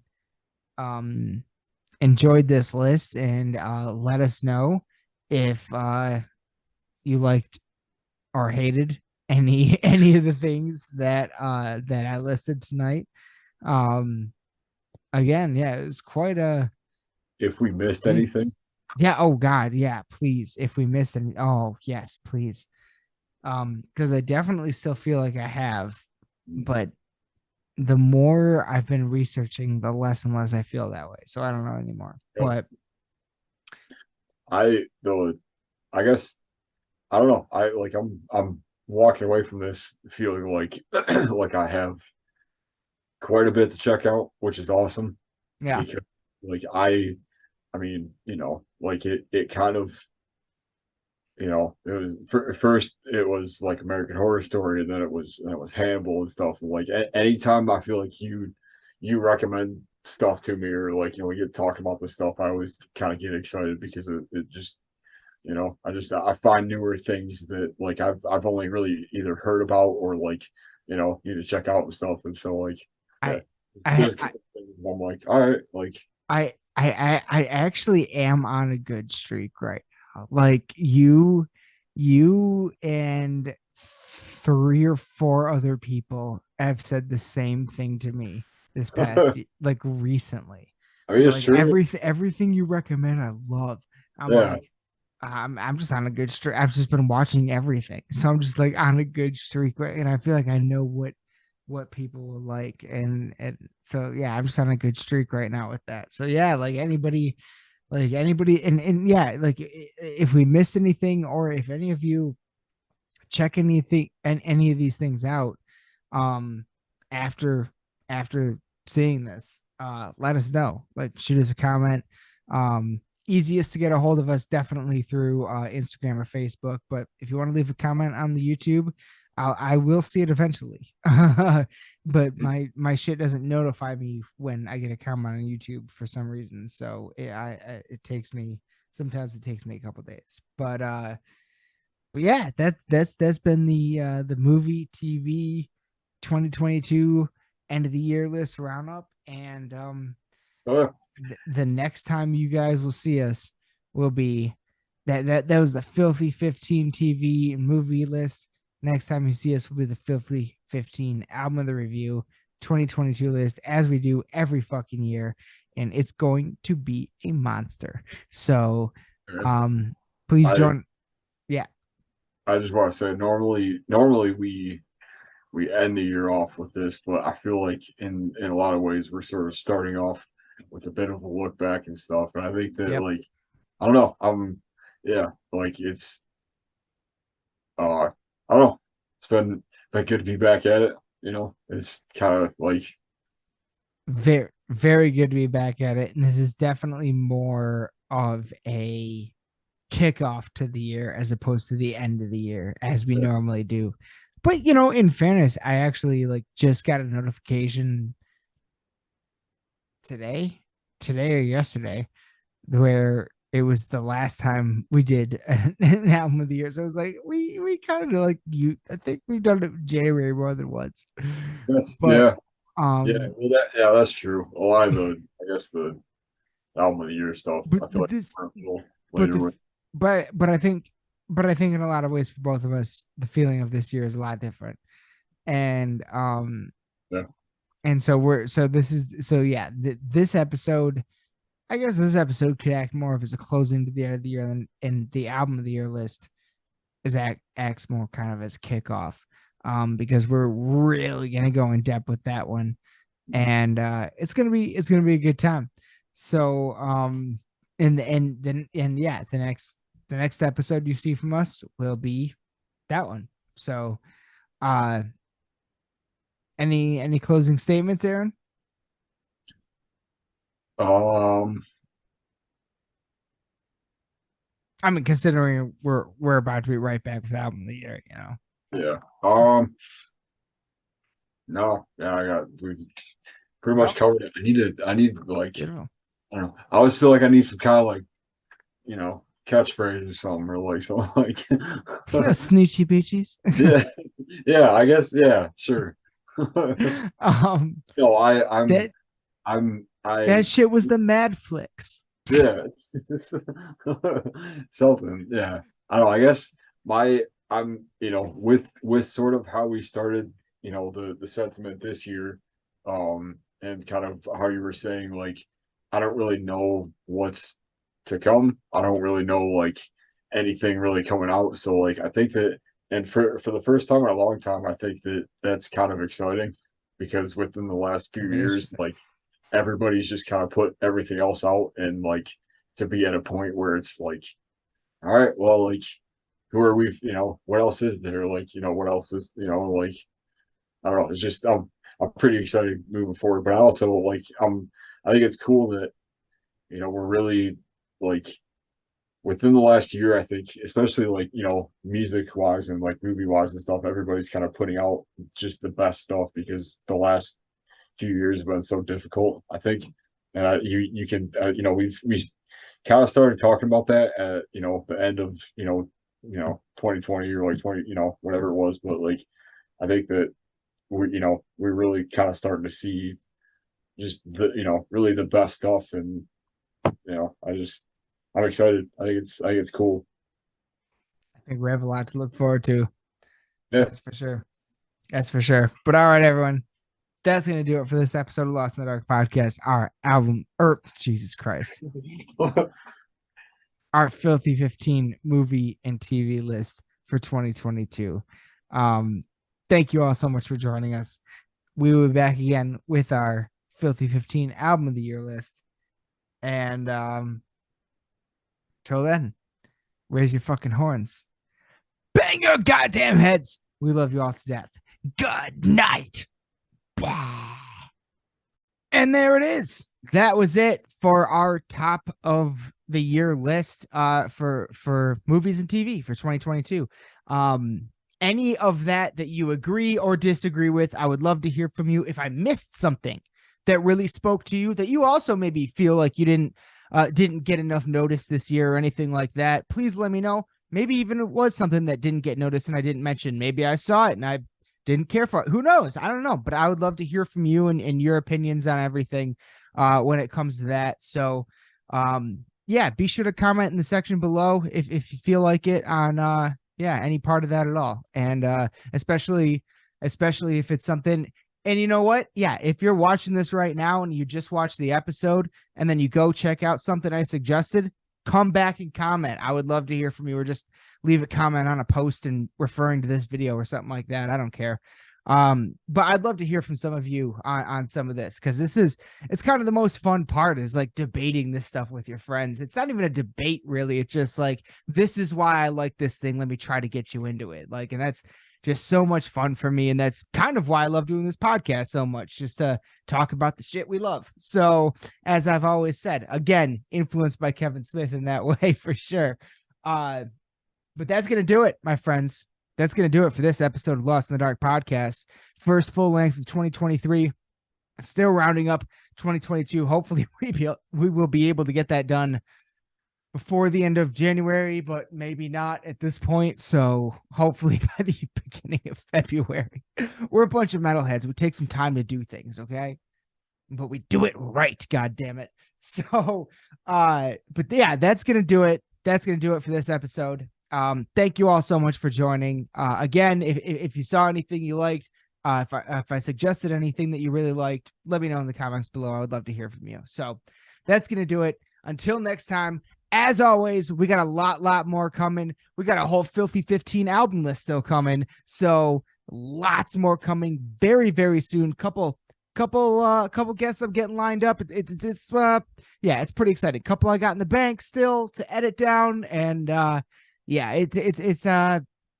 hoping to get the middle of the first part of this year kicked off sooner than later and get it going really strong. So thank you so much for watching. From the bottom of my heart, I love you all, and thank you so much for a great 2022. And let's make this year let's make this year better for us, for all of our friends, and for all of you, because high tide raises all ships. So that's gonna do it. Raise your fucking horns and bang your goddamn heads. I love you all to death. Good night. Lost in the dark.